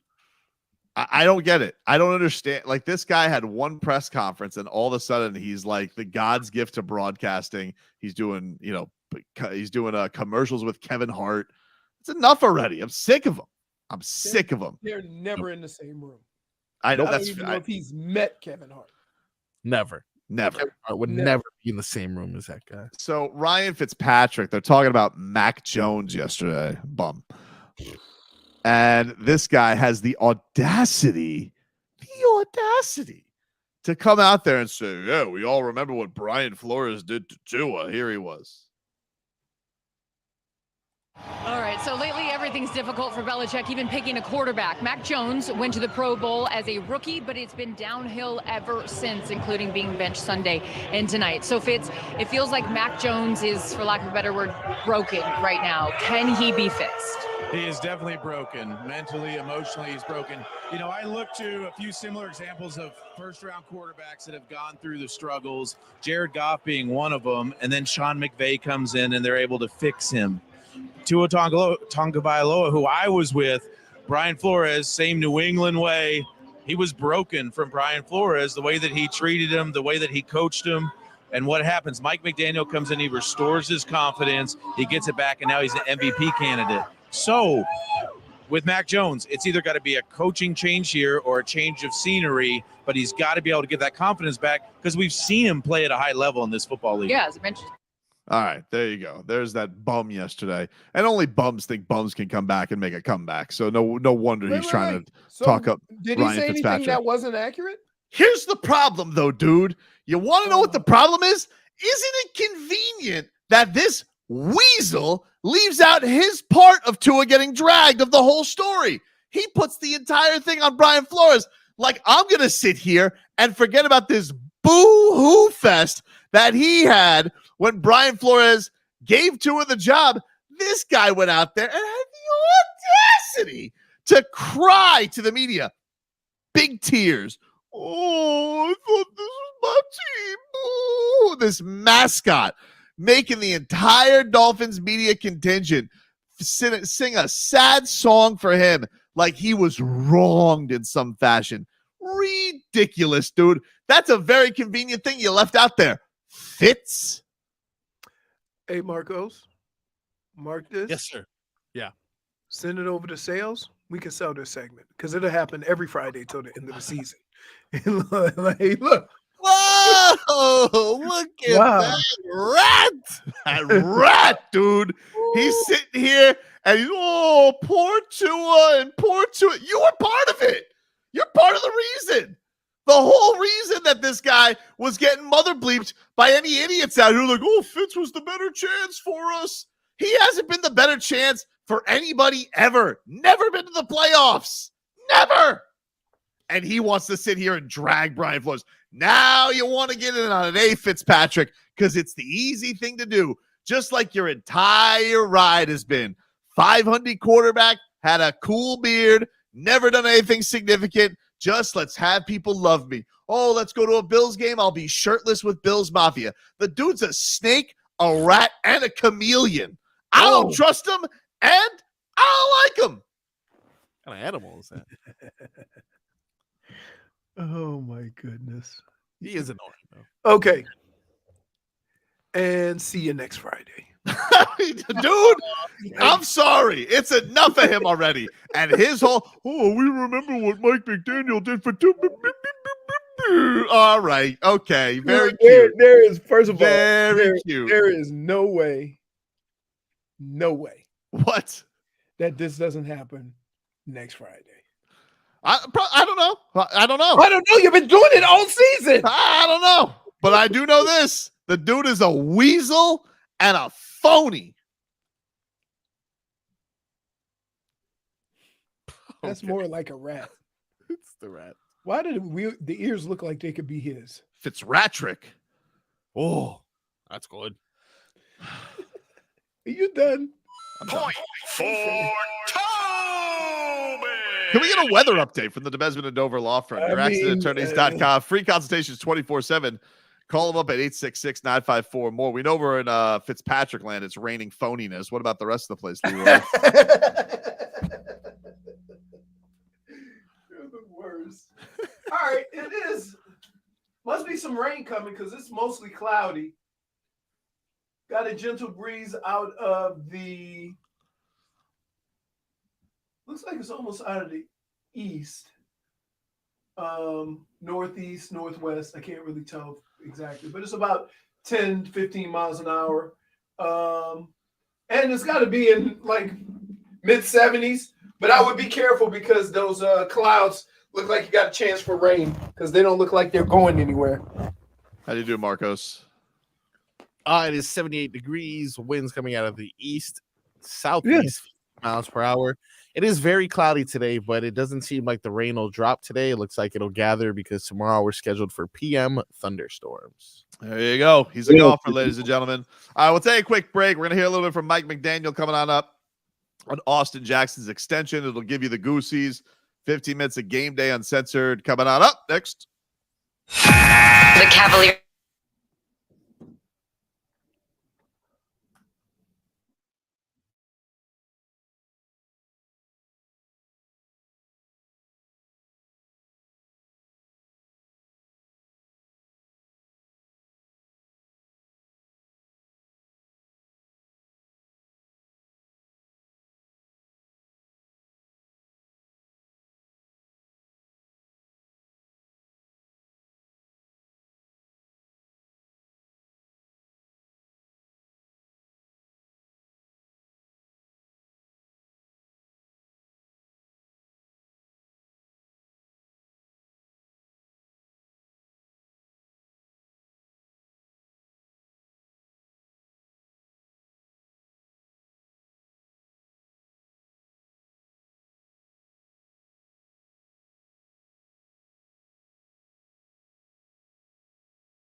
15 minutes of game day uncensored. Let's go! Sponsored by South Florida Lexus Dealers. Experience amazing.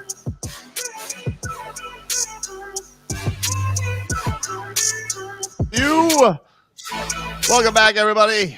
Tobin and Leroy here with you, 560 WQAM.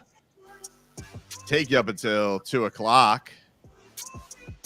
Miami Dolphins back in action on Monday Night Football. Marcos was a fine dressed vice shirt frog today.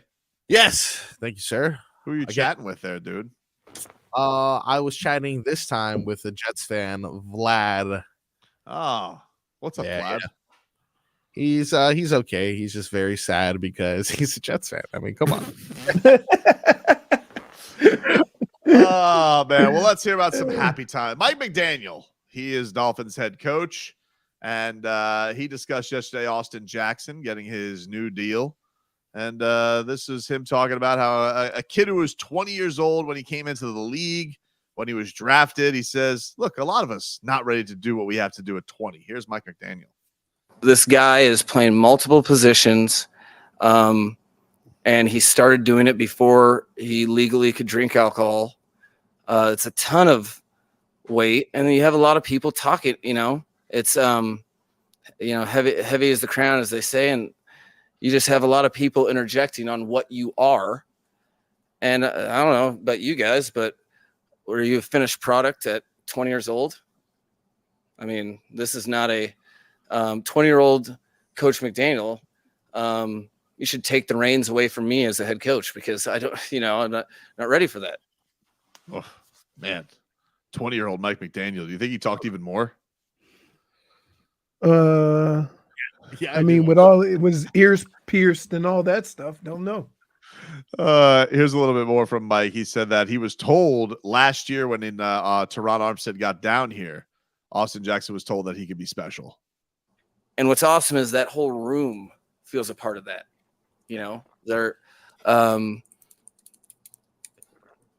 It's awesome for me to say, I believe in you, Austin. But when he, this is just my opinion, when he really believed it was probably after the second week of phase 2 in 2022. Teron Armstead, a guy that has done it at the highest level for literally half of his life, saying, no, dude, you can be different. That's what you're feeling amongst the team is there's a bunch of shared journeys. A lot of people feel a part of that. A lot of people are proud of that. He's probably got the least exuberance of everybody today about it because that's not how he got it. He's thinking about Wednesday, technique, fundamentals, assignments, Tennessee Titans. So it's really, you're really happy for people to earn everything they're getting. And he, it's not his fault that he was 20 years old and has a lot of athleticism, but he hasn't made that a crutch or he hasn't lived in woe is me. He's taken the reins. And I think that is something that epitomizes what I think this sport's supposed to be about. That's Goosey's right there, dude. A lot of words. A lot of Goosey's. Yeah, he did. Somebody behind him is only stretch it. Haseo says, just pointing out that you started this audio clip when he was already in the middle of a quote and he's still going. I will let you know, Haseo, yesterday I was cutting Mike McDaniel sound. His answer on Austin Jackson, I think, was a new record for him. I think it was a 6-minute answer. I got like 4 clips out of it, and those are clips that were already long for clips.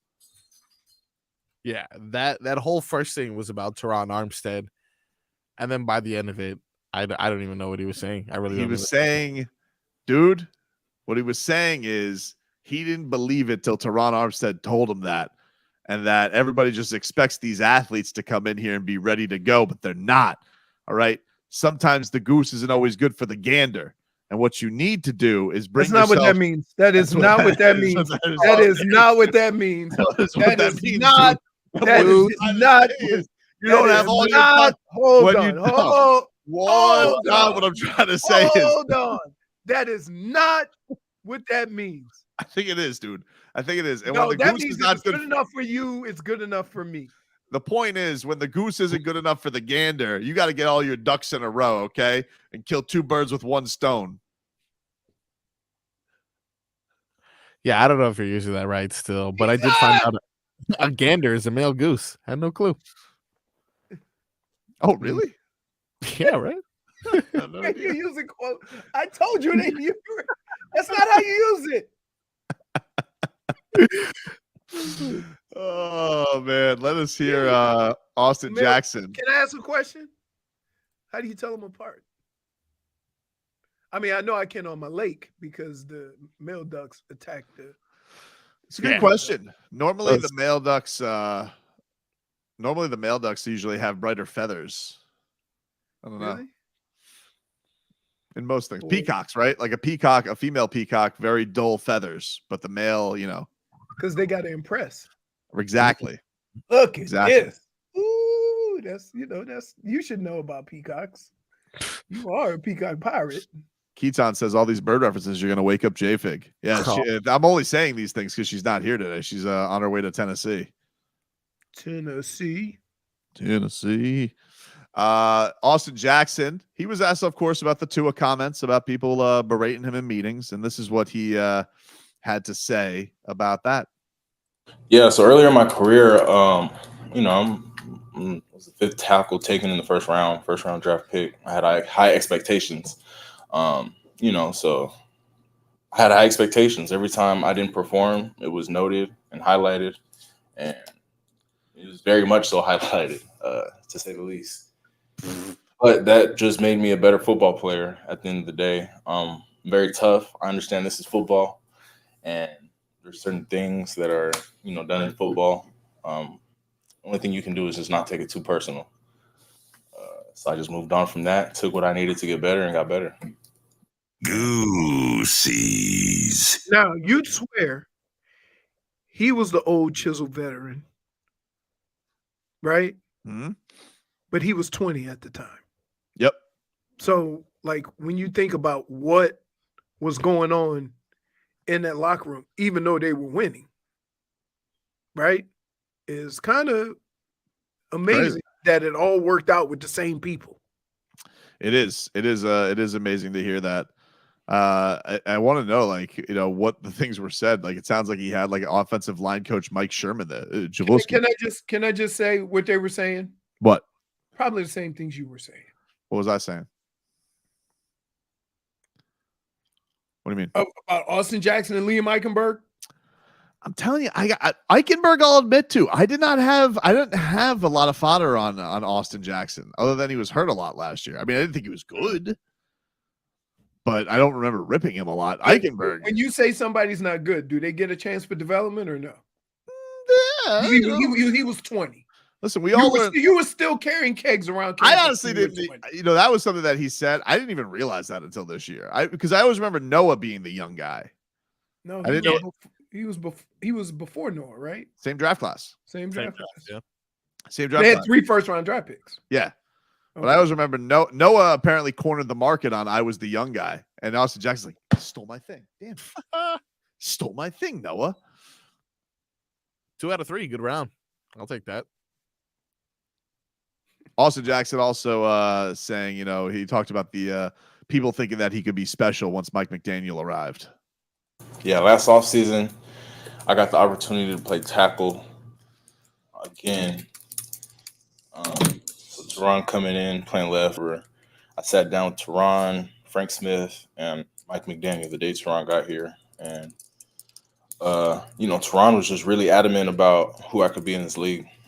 Everybody was. We all talked about the stuff that needs to get done to have the type of program we wanted and expectations.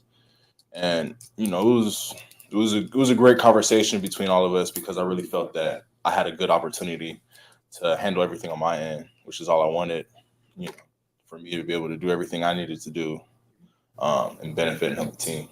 So that definitely was a great talk for us, and we've had a lot of interactions since then for sure. You ever remember some words of advice that actually stuck with you, Leroy, or not that type of guy? When you got to the league,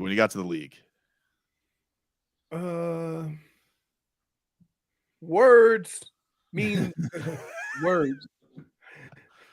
I would say, because me and Met are close, me and Bernie are close. So those guys always kind of pointed me in the right direction. Also, Kevin Mack, Ernest Biner, had some other guys on the team that just kind of pointed me in the right direction as far as how to do things and whatever. But there's not really one conversation that stood out. I mean, I've told you we've had the conversation with Mike Lombardi on the show where he called me into his office one time and said, "Do you realize if you weren't drafted so high, you'd be cut?" Jeez. So he gave you the Mike Sherman. Not really. He was right. So I didn't I don't take stuff like that personal, right? And I would tell people and tell coaches, I say, "Do you understand where I'm from?" Right? You can say whatever you want. You ain't gonna break me. So we might as well be productive. You're not gonna break me. Right? I grew up in much difficult situations than NFL football. So let's just get it done. And I think, people, thought they had the elixir to motivation, and that just pissed me off, right? Like I'm such a simpleton that you can just say something to me to motivate me to do something I love doing anyway. No. So, but other than that, like most of the coaches or players that I was close to, like, and those guys knew they could just come to me and what's up, whatever. And I took and I listened and I was good with that. But you can't be just another dude, coming over and act like, oh, you can. No, I wasn't about that. Shmee the Schmolnik says Tobin is Austin Snackson. Big snack time guy. Big snack time guy. Although I'm really disappointed I couldn't eat that peanut butter egg. I'm sorry about that, buddy. Yeah. We'll take a quick break and be back with more after this.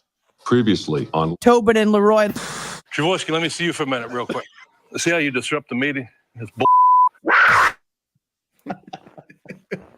Jaworski.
I get it. Yeah, I get it. Yeah, you ain't nothing but a dog. Welcome back, everybody. Tobin and Leroy here with you. 560 WQAM. Take you up. What do you got for lunch there, Leroy? What do you got going on there, huh? Little lemon chicken. Oh. Ooh. Got some capers and pepperoncinis on it. Lemon pepper Leroy. Yeah. Oh, nice. If you guys just tuned in, Not a big fan of lemon pepper wings, though. They're Too all right. oily. Too much oil. To me, like a lemon pepper wing is like, it's like a good utility hitter. Who can't use it every now and then? Well, Old Faithful is buffalo. Oh, of course. That's a slugger Now- right there. Now, are you a blue cheese or ranch guy?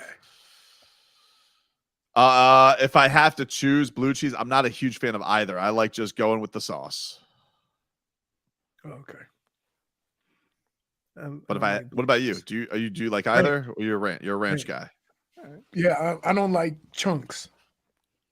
Very cool. Very cool. It is time now, ladies and gentlemen. We have a new feature here on the show. Yesterday, the Hard Rock has opened up sports gambling. We know the Hard Rock digital app has been there. You guys can place your bets in there. Yesterday, they opened up roulette and craps. Dwayne Wade was there. The Estefans were there yesterday. I saw D Wade was playing with Rick Ross. He was playing craps with Rick Ross, and Ja Rule was there. Are we ready? Ja Rule. Ja Rule was there, dude. He's still a thing? Yeah. He was there, and Fat Joe was at the craps table as well. All right. There was a lot happening. Craps? I've never done craps. I feel like that's like a big money sport. Can I just tell you the game that I play, which I said is fun because it's extremely slow. It's the opposite. This is the Oregon offense on crack. That's what craps are. Yep. You could sit down and be gone in 5 minutes, or you could sit there and be rich in 5 minutes. And it's going one way or another. You're not going back and forth. All right, so it is time for the Hard Rock Digital Sports Bet Pick of the Week, Leroy. What do we got? All right, so we got NFL, Heat. we going. I'm going Heat Cavaliers tonight. I want to look into the player props that they got, and the guys they got listed for the Heat. They got Jimmy Butler, over 25.5 is his number, -110. Under is -120. Duncan Robinson. His over-under tonight is 14.5. You got -130 there, over -1 or under -105, and then Kyle Lowry. Everything be minus money. Kyle Lowry, he is 8.5 is his number. Over is -155. The under is +115. It's Kyle Lowry is a wild card. Now they do have alternate points, which this is where I like to get froggy because you got some juicy numbers there, and Marcos, this Kyle Lowry number is already moving again because it was +1,500 to score over 20. Because I feel like he's due. I'm a big he's due guy. Kyle Lowry +1,400 to score over 20 tonight. Really? That's the one you're going with? It's tempting. It's tempting. Yeah, I feel it's that. Tempting. Feel it's that. tempting because they don't know Kyle like we do. Duncan Robinson to go for 30 tonight, which is great. What is Duncan Robinson's career high? Well, I don't know, but I'm going for it. Duncan Robinson scored 30. Duncan Robinson +2,000 to score over 30 points tonight. Oh, that means that he did it before. No way, dude. Yeah, Duncan scored 30 before. His career high is 34. So yeah. When was that? 2019. Was that when he hit 10 threes? That was against it was an overtime win against the Hawks. So it took every minute of the game and then some in order for him to get that. Kyle Lowry's best game this year did come against the Cavaliers. But then again, I just said I was going to stop betting on Kyle Lowry. Wasn't that no Jimmy? It was no Jimmy, though. No Jimmy. So you got to understand that Kyle Lowry defers first. Yep. So I also took the same bet against Toronto, and he's took 4 shots. He's taken 4 shots in each of the last 2 games. So he's 8 shots over the last 2 games. Why are you even bringing it up then? Wait a minute. Fat number. What does it mean? If everything is minus, that means I put $100 down, and yeah, you get something like you put 110. You got to put 110 to win 100. Yep.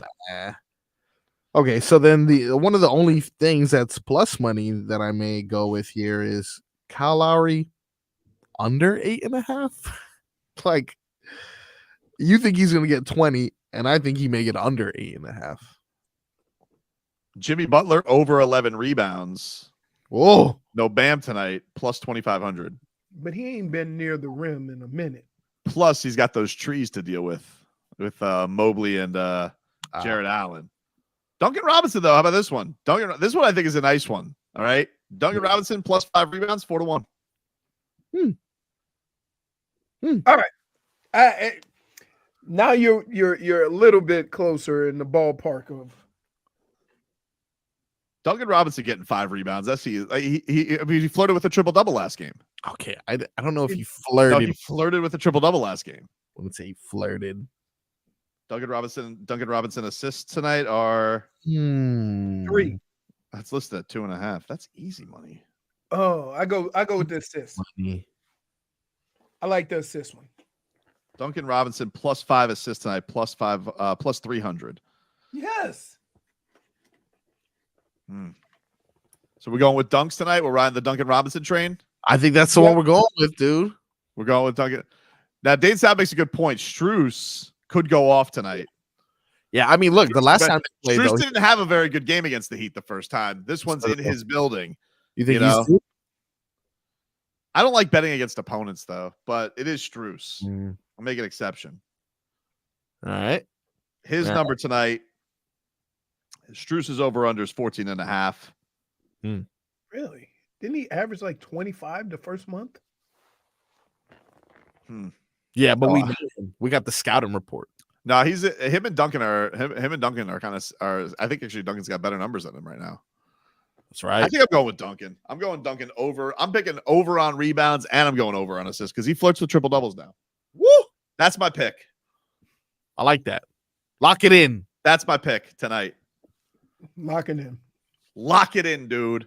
Lock it in. That is our. I don't know why. Can I just say this? Go ahead. Finish. Yeah.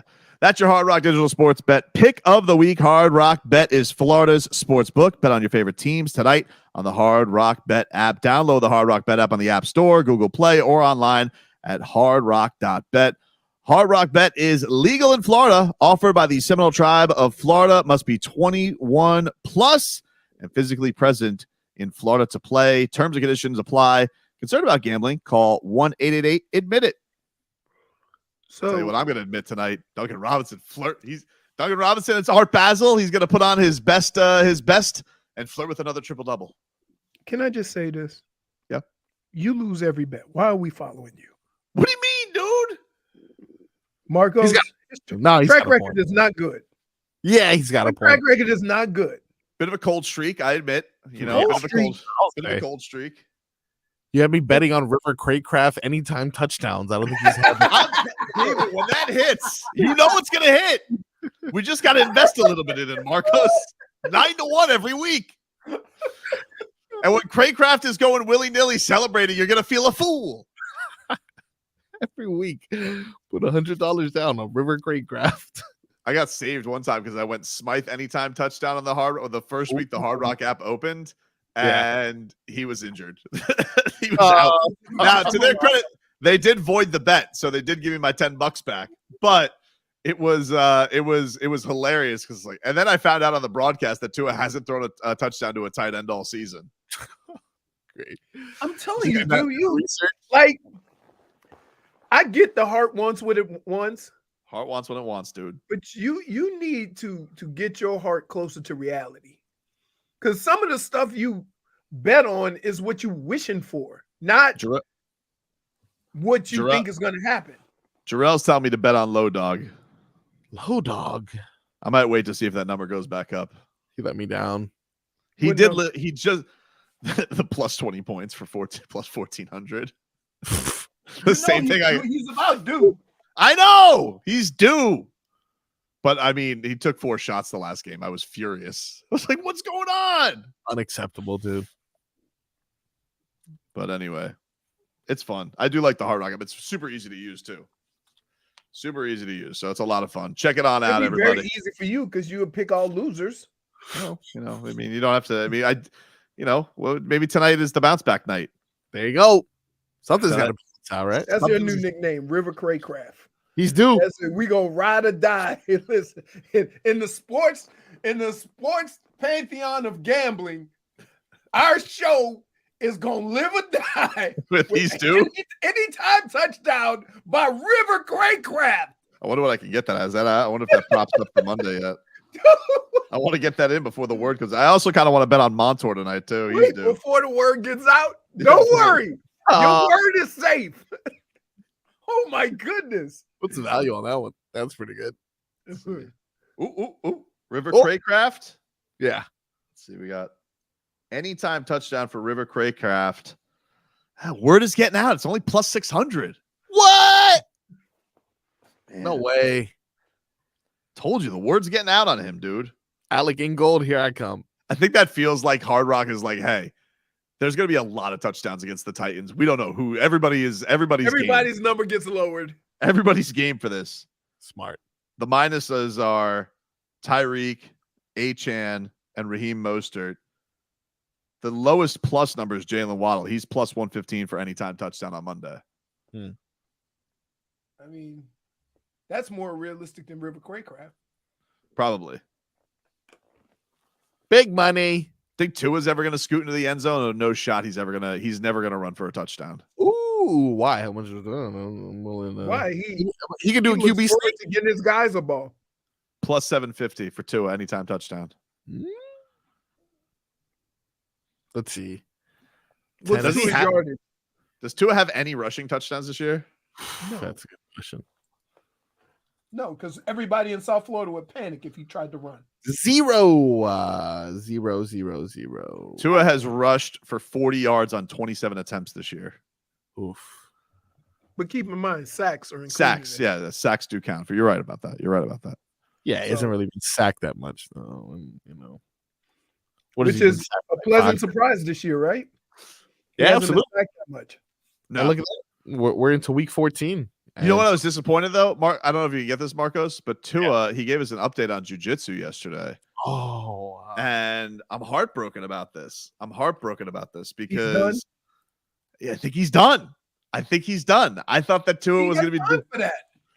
I know, but he was even asked if he's going to do it in the off season, and he kind of feels like he's rats off a ship on jiu-jitsu. And I just want to say to him, like, listen, let's not say things we can't take back. What? You have been a monster for not being self-aware. The durability. -1. Why? You know damn well why. -1. You sit here saying that about Tua, and you are the same thing. He Don't said say nothing you can't take back. And your reply is, I apologize. I did it in song. Here is Tua on his jiu-jitsu future. Jiu-jitsu classes? I know you said I don't take any jiu-jitsu classes. From what I have learned, I've just been practicing what has been given throughout the process where I've been learning to fall, and really just going over that on Thursdays. Do you think you'll continue the training in the offseason? Is that something you want to continue to do? If I want to become dangerous, then sure, but no, I'm just learning how to fall, brother. Hey, that dude loves Adam Beasley. So wait. Here's my favorite part. Just learning how to fall, brother. Wait, here's my favorite part. He goes, yeah, we do that on Thursday. So what do they do? Stop, drop, and roll? What is the period called? I don't know. Right? He goes, he gave a day? Quarterbacks, it's time to fall. I tell you who better not help him in that trust fall, because he's probably pissed him at Skylar Thompson for ruining his playbook. Oh my God. Broke that snow globe. He doesn't need it. You see how small their room is? Is that small for a room? No, just their room, because it's always small. It's only like 3, tops 3 people in there. Some We have people, our room is small. O-line's room is big. DB's room is big. Linebackers and D-line big. Right? We had inside linebacker coach and outside linebacker coach. it's a lot of So coaches. each of them was coaching like 3 dudes. Somebody was yelling one time, and I said, "Coach, be quiet. You coach 3 dudes." How did he take that? With some explicatives.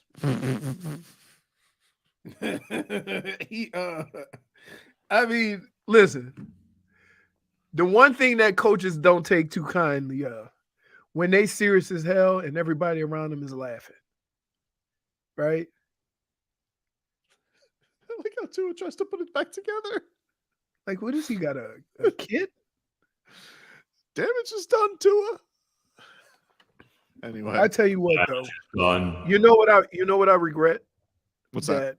When we were 15-1, we didn't have as much fun as they were having. Yeah, you got to enjoy the Because ride. here's the problem. We just assumed that we'd celebrate at the end because we were definitely going to the Super Bowl. So when it ended, we were all shocked and like, what just happened? Damn, we were 15-1 and we treated it like a 9-7 season. Yeah, you never had any fun with it.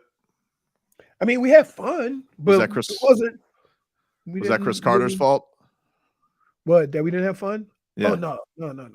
Because like with Randy and, me and Harold and we had David Palmer and Mo Williams. We had a room full of guys. We had fun, but not enough fun. We didn't enjoy it like these guys are. And I think had we enjoyed it, that I'm not saying it would have been different, but our attitude might have been a little bit different when things started going bad. Yeah, for sure. We'll take a quick break. Final hour of the show coming on up. Back up to this. WQAM.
Welcome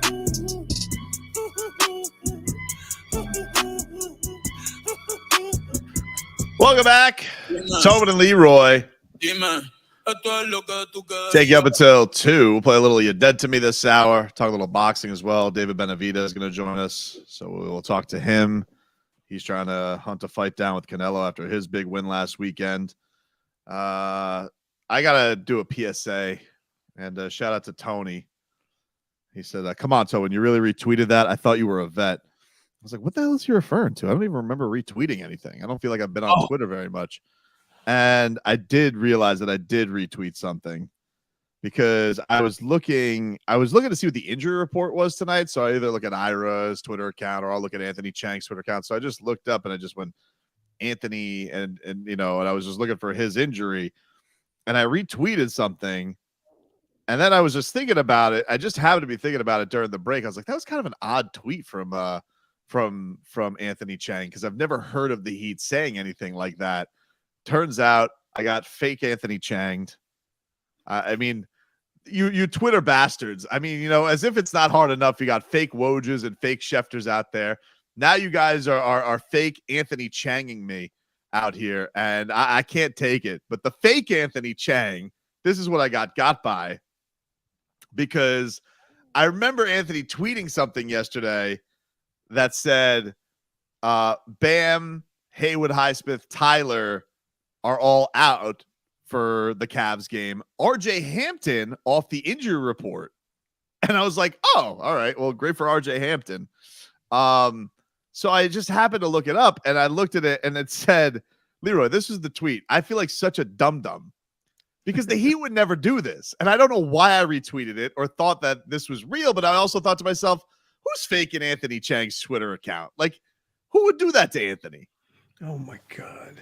And it said, this was the tweet that I want to, if you're just hearing the radio right now, this was a fake tweet. I got, and I am shaming myself for this. It said, Bam Adebayo, Haywood Highsmith, and Tyler Hero all set to return on Wednesday, December 13th. RJ Hampton, no longer on the injury report, is available to play tomorrow. So I was like, I retweeted it thinking, oh, awesome. Bam and Tyler's return dates has been decided. And then I started thinking about it during the break, and I'm like, I don't think the Heat have ever announced 3 games ahead of time what the return date for somebody would be. That's such a stupid thing for me to retweet. And the guy never going to say anything. It's such a good fake Anthony Chang too, because what he does is he changed the O to a C. And so you can't even notice it. It looks exactly like Anthony Chang. Anyway, sorry, Anthony. If that brings you anything, I apologize for retweeting it. I was a dum-dum. Oh my God, you're the worst. I was like, oh, and then you just think about it, you're like, the Heat have never been that forthright with interviews. They'll with injuries. The Heat will literally be like, somebody's warming up with the intention to play. They won't even just say somebody's going to play.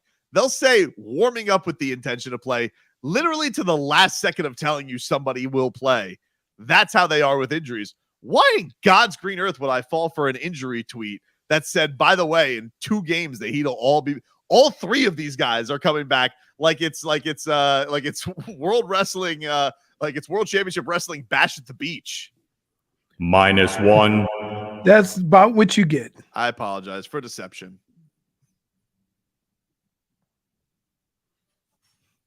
That's terrible. For deception. Anyway, let's get to some actual headlines brought to you by the new Palmetto Ford Truck Supercenter. Why buy your truck at a car store? Palmetto Ford! We know trucks. The Heat will be back in action tonight. There will be no Bam. There will be no Tyler. There will be no Haywood Highsmith against the Cavaliers. 8 o'clock is your tip-off from the Kaseya Center. Coverage on 560 is starting at 6:45 with pre-heat. Meanwhile, on the ice, Florida Panthers, they're taking on the Pittsburgh Penguins at 7 o'clock. And you can hear that on WAXY AM 790. Last night in the in-season tournament, Pacers beat the Bucks 128-119. Tyrese Halliburton. Good game. 27 points, 15 assists. And then the Lakers, they dominated the Pelicans 133-89. LeBron 30 felt like points. shooting threes. LeBron 30 points, 5 assists, 8 rebounds, flirted with a triple double. And he did that. He did that, Leroy. He would have had a triple double, but he did that all in the 23 span minutes. of. There you go. Because 23 first of all, he was playing Papa Shot for a minute there.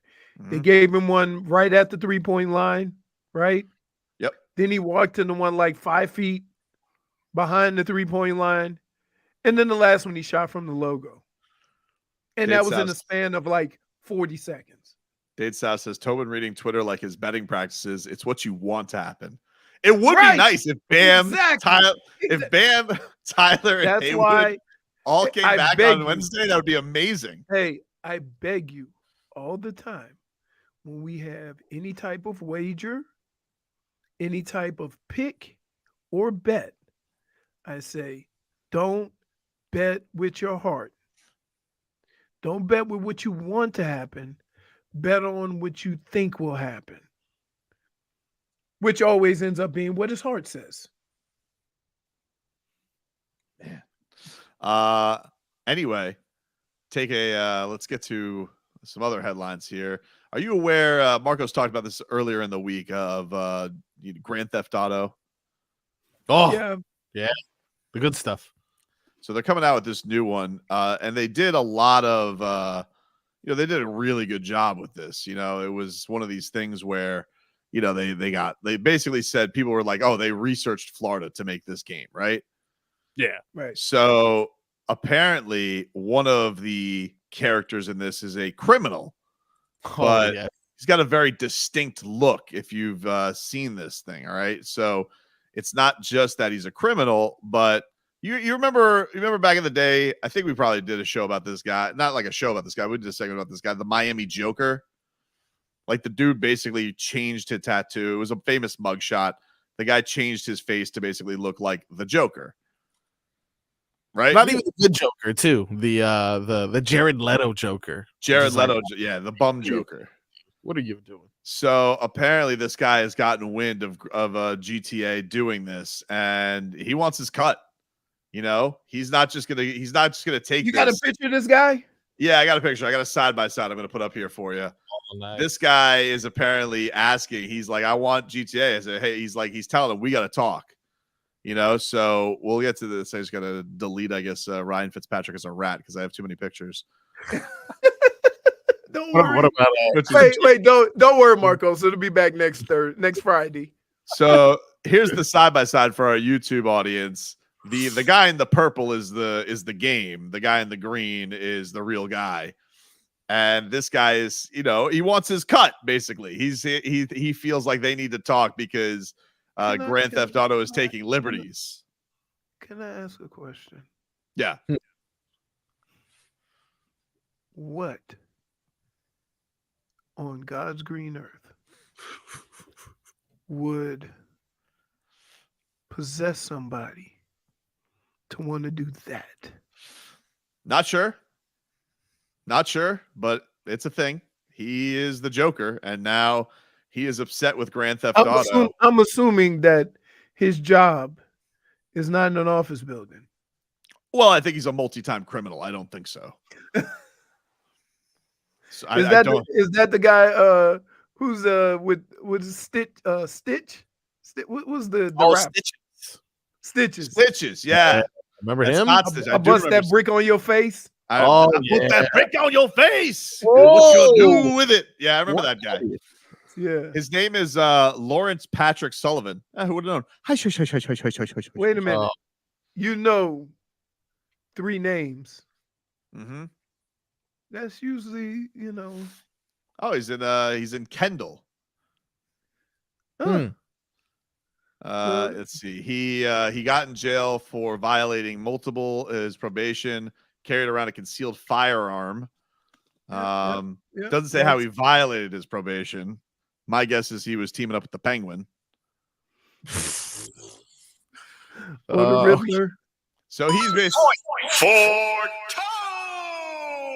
he has a TikTok now, and apparently he is just he does not have the green hair anymore, but his face is still very jokery.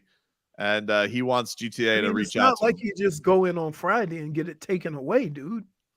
That's life. Forever. Like that might be great when you're 25, but what about when you're 70?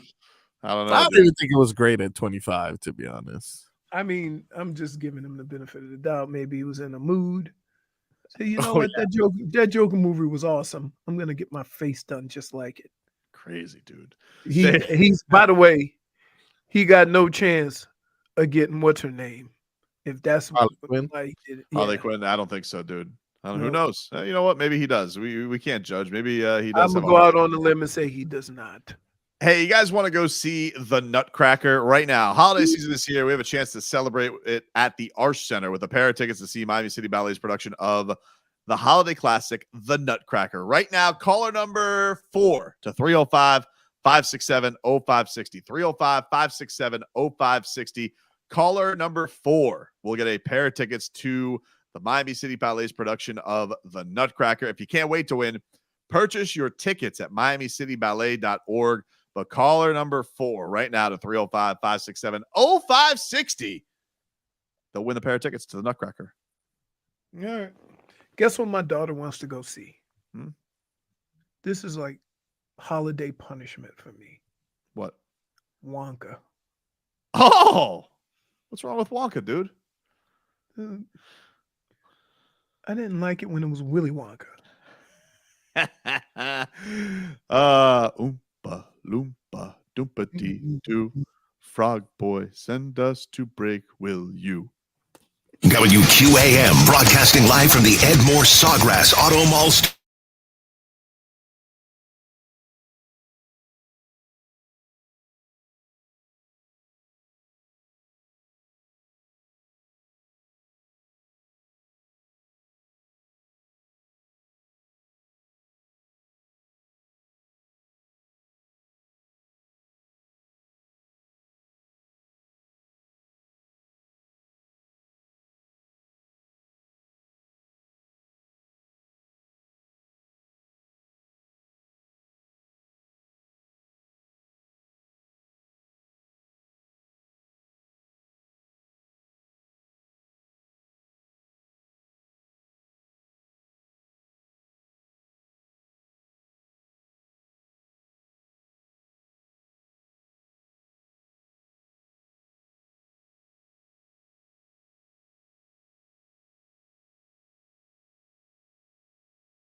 All right.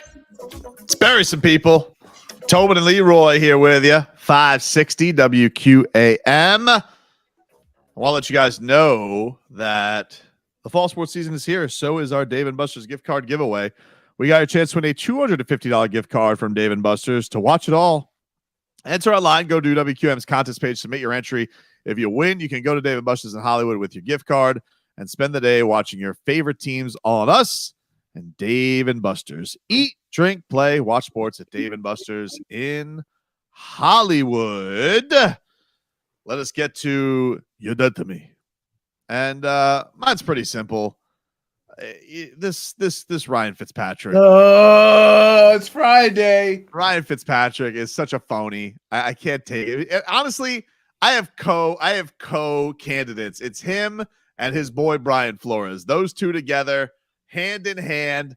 I am not going to allow Ryan Fitzpatrick to join the pile-on Brian Flores bandwagon. And I am certainly not going to allow him to act like he had no part in the media's portrayal of Tua Tagovailoa. I would say outside of Brian Flores, he's probably the number one candidate for why people were giving Tua a hard time, because people love that stupid beard of his. And he had a boo-hoo pity party, had the media eaten out of the palm of his hand like a bunch of suckers.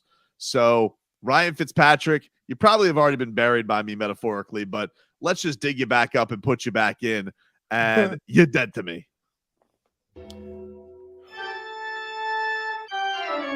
My dead to me Bum. is a bit of a makeup dead to me. Oh. For 24 years, I have been heckling, chasing,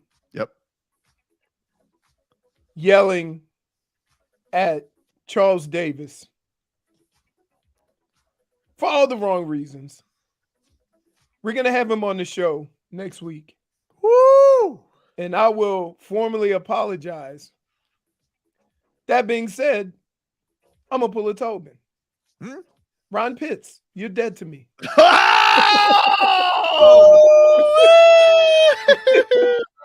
Somebody got to get this smoke. 20 years worth of it. 24 years. Ron Pitts, dude. Wow. Somebody got to get this smoke. How Because about that was unnecessary.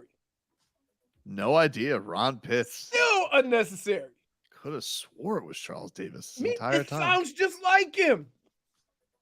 Are we sure? I mean, listen. I have some respected sources, one being Charles Davis.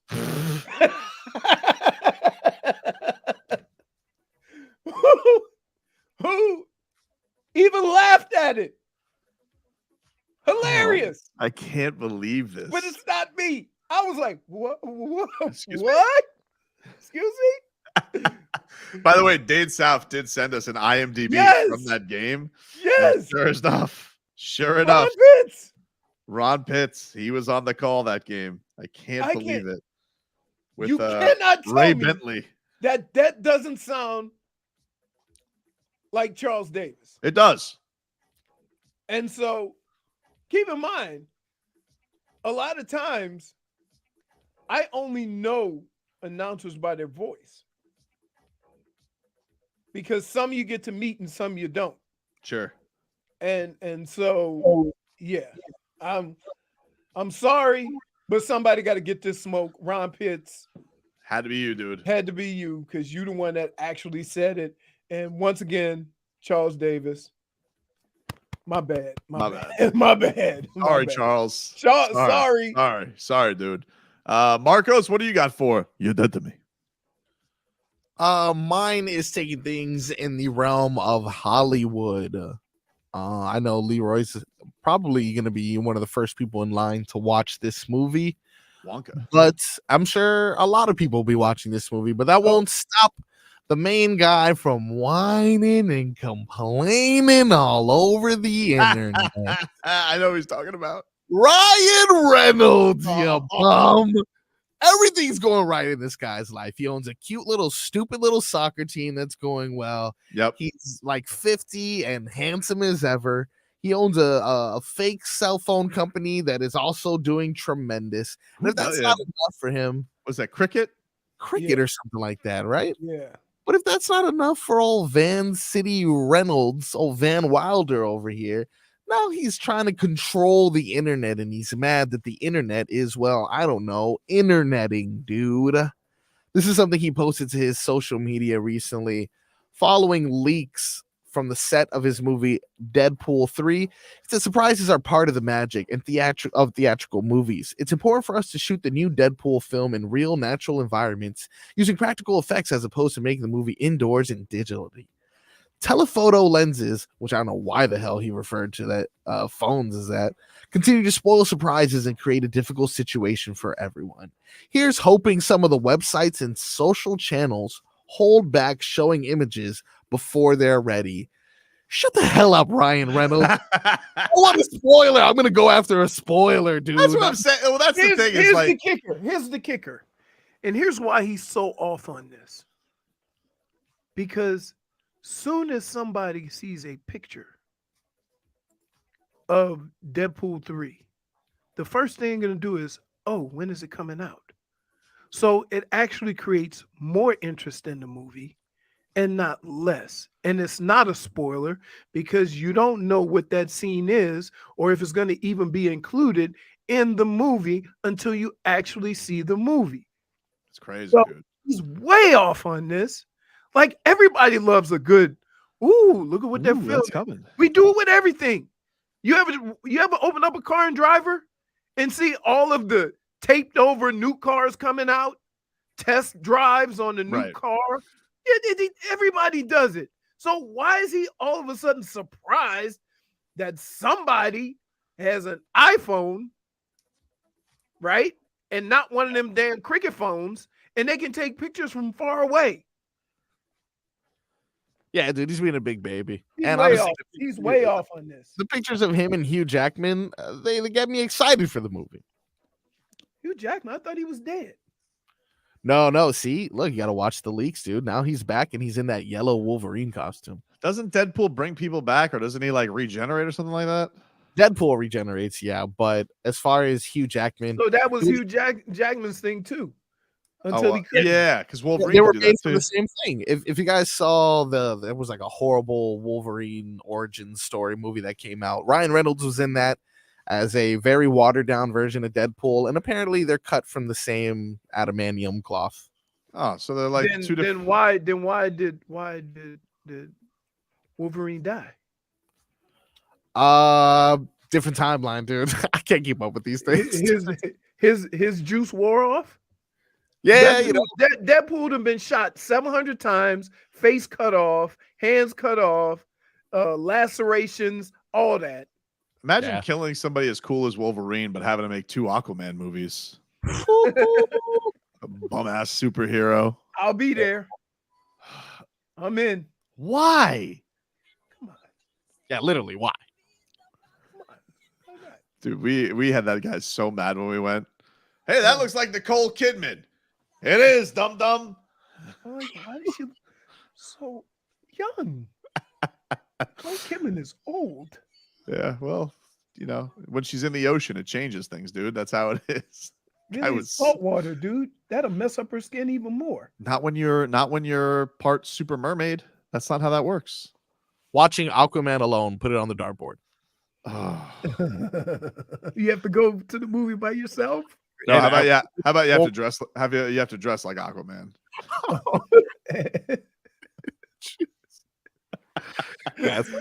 Oh man. All right. One of the most exciting boxers today is David Benavidez. He had an awesome win last week against Demetrius Andrade, called out Canelo Alvarez. Everybody wants this huge Mexican show. It's either him or Terrence Crawford for Canelo next. And Terrence Crawford. I think it's probably going to be Terrence Crawford. Also, Terrence Crawford's 5'8", and this guy's 6'2". So I think if Canelo's thinking to himself, but we'll find out. We'll talk to David Benavidez. He joins the show next. The Panthers here. The Panthers host the Penguins.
Welcome back in, everybody, and very excited to talk to our next guest, one of the best boxers on the planet, one of the most entertaining fighters on the planet. It's always a pleasure to get a chance to talk to David Benavidez, who's fresh off his win over Demetrius Andrade.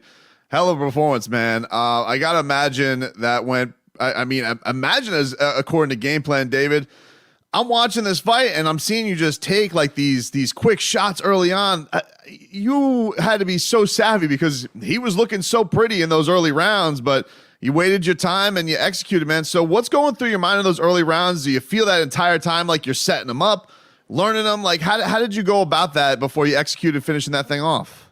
Yeah, so, when these fights come together, I always tell people that you don't always have to start fast. It's a 12-round fight.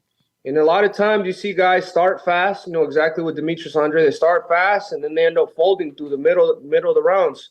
So, I was just in there. I was trying to download data, trying to catch his speed, trying to feel his power and all that. He threw a few combinations. I caught all of them. And then as soon as I figured out that he doesn't really have too much power, he doesn't have nothing to offer for me. So there's nothing for me to be too cautious of. And that's when I really started to go to work. Started implementing the jab, implementing the body shots. I had caught him with the left hook in like the first round, and I know I'd hurt him. It wasn't really a hard punch, but I think it was right on the button. And I knew, okay, so we're just going to start breaking them down. I had threw an overhand right, I think in the third round, and it kind of caught him in the chest. So I knew that if I threw it again, he was going to try to block it, so I had to go through the middle. So I threw that, it hit in the middle, boom, and that changed the whole trajectory of the fight. And I think after that fourth round, I was just too much for him.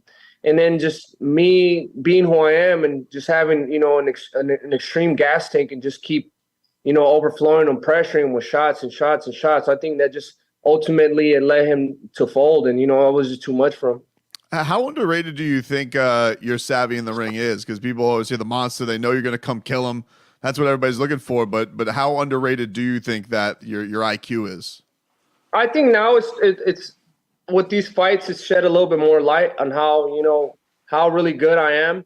And that's not the thing about me is I know how to do everything. And I know how to adjust to everything too. So that makes me even more dangerous. And people are still going to doubt me. People are still going to say I'm not this, I'm not that. And everybody said that I have no footwork, I have no defense, this and that. I showed a completely different fighter. So that's what I want. I want people to keep doubting me. So at the end of the day, I can keep shutting their mouths up.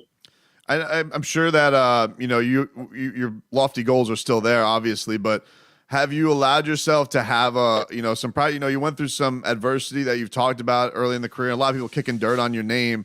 So how good does it feel to be at this point where it's like, the big money fights are right on the doorstep, championships and all that stuff is really, really close. There has to be a real level of pride for you there. Yeah, it feels really good, especially the thing that I try to think about always is like, I always try to put myself in my shoes and the promise I made to myself when I was like 10 years old. I'm like, I'm going to be the best ever, this and that. And you just let that guide you throughout your career. You try to not to lose sight on who you are and what type of dreams you really wanted.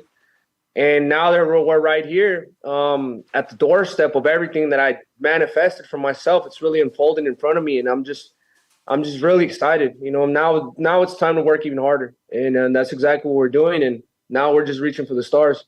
How are you taking in all the stuff with the big fights? You say you call out Canelo after the fight. I see reports yesterday that you're not one of these 3 finalists that are out there. I don't know what's true, what's untrue, but for your standpoint, we know you want to fight him. So, how do you handle the noise of all of it when you see ESPN reports it might be Charlo Munguia or Crawford, and David Benavidez is not among the candidates? Does that bother you? Do you care? Do you start already thinking about the next plan, or do you? How do you handle all this in a social media world as a guy who wants that fight? It really does bother me, but I try not to even be on social media like that too much, to be honest with you. I just try to do my thing. I'm about to have my daughter's about to be born in a couple days. So, I'm just very happy about that. So, like I said, if they want to give me the opportunity, it's fine. If they don't, it's fine as well. If we don't get that Canelo fight made, then we might look to make a fight happen with Charlo or whatever big fights right there. I feel like with me, it never ended with Canelo. There's still always going to be more opponents and all this. And So we'll find the next best thing. It really doesn't matter to me. Like I said, I'm not going anywhere. I'm gonna stay here. I'm gonna stay put. I'm gonna stay working hard. And like I said, David Benavidez is not going nowhere. Would you is any part of you thinking to the reaction of that, like when you don't see yourself among a finalist or a list, that you looked too good in the last fight for him to want to be in the ring with you? I mean, I don't know what it is, man. It's just like it's funny because Mauricio Suleiman said that we're gonna start negotiating with them, this and that. And then I see that the three top options. I'm like, oh, it's a little funny, but I mean, they don't want to fight me for a reason. If I was such an easy opponent, they would have took me out already. And at the end of the day, if they take me out, they get the respect, they get the titles, they get everything. You know what I mean? So for them not giving me the opportunity now is for a reason, and that gives me even more confidence in myself and in my skills. What is this gonna be your first daughter? What are you? Yeah, my first daughter. Yeah, are you ready for girl dad life? Yeah, no, I'm very ready for it. That's awesome, man. Like, what is? It's funny because I tell my wife, I'm like, all the attitude and all the hard times giving me, my daughter's gonna give that to you. It's different, man. Listen, I got one of each. You're a dad in different ways, but that's unbelievably cool for you, man. What are the holidays gonna be like? Because I'm sure this is like, I know your son's got to be at that age where Christmas has got to be a big deal for him. Yeah, we're very excited. Especially December is a big month for us, especially now that our daughter's going to be born on December 12th. We got that. And then my birthday, December 17th. And then we got Christmas. So it's a big month for us, man. As a family, I think this is probably one of the most exciting months we've had with me and my wife and our kids. So we're definitely going to make it special. Before I get you out of here, David, fight this weekend, Devin Haney, Regis Prograis. Who do you like in that fight and why? It's going to be a great fight, man. I feel like Devin Haney is probably the best boxer out of that whole weight class. But the thing that makes this fight so dangerous is that Regis Prograis, he is a dog. And he's willing to put himself in those really uncomfortable situations. If nothing's going good for him, that he's going to try to pull a knockout out. So that makes it very special on its own. I mean, I know Regis Prograis, he has the same type of fighting spirit as me. So he's not – if he's not going to make it easy for Devin Haney, but – ultimately, to be honest with you, I feel like Devin Haney just has too much experience. He has too much weapons. He's been in there with the best of the best. You can say anything you want about Devin Haney, but he's been doing what he's supposed to do, find the best of the best. And I think that experience is going to carry him for this fight. Hey, it's always a thrill to talk to you, David. Congrats on the great performance. Congrats on the upcoming birth of your daughter, and happy early birthday, man. Thank you so much. Thank you, brother. Take care.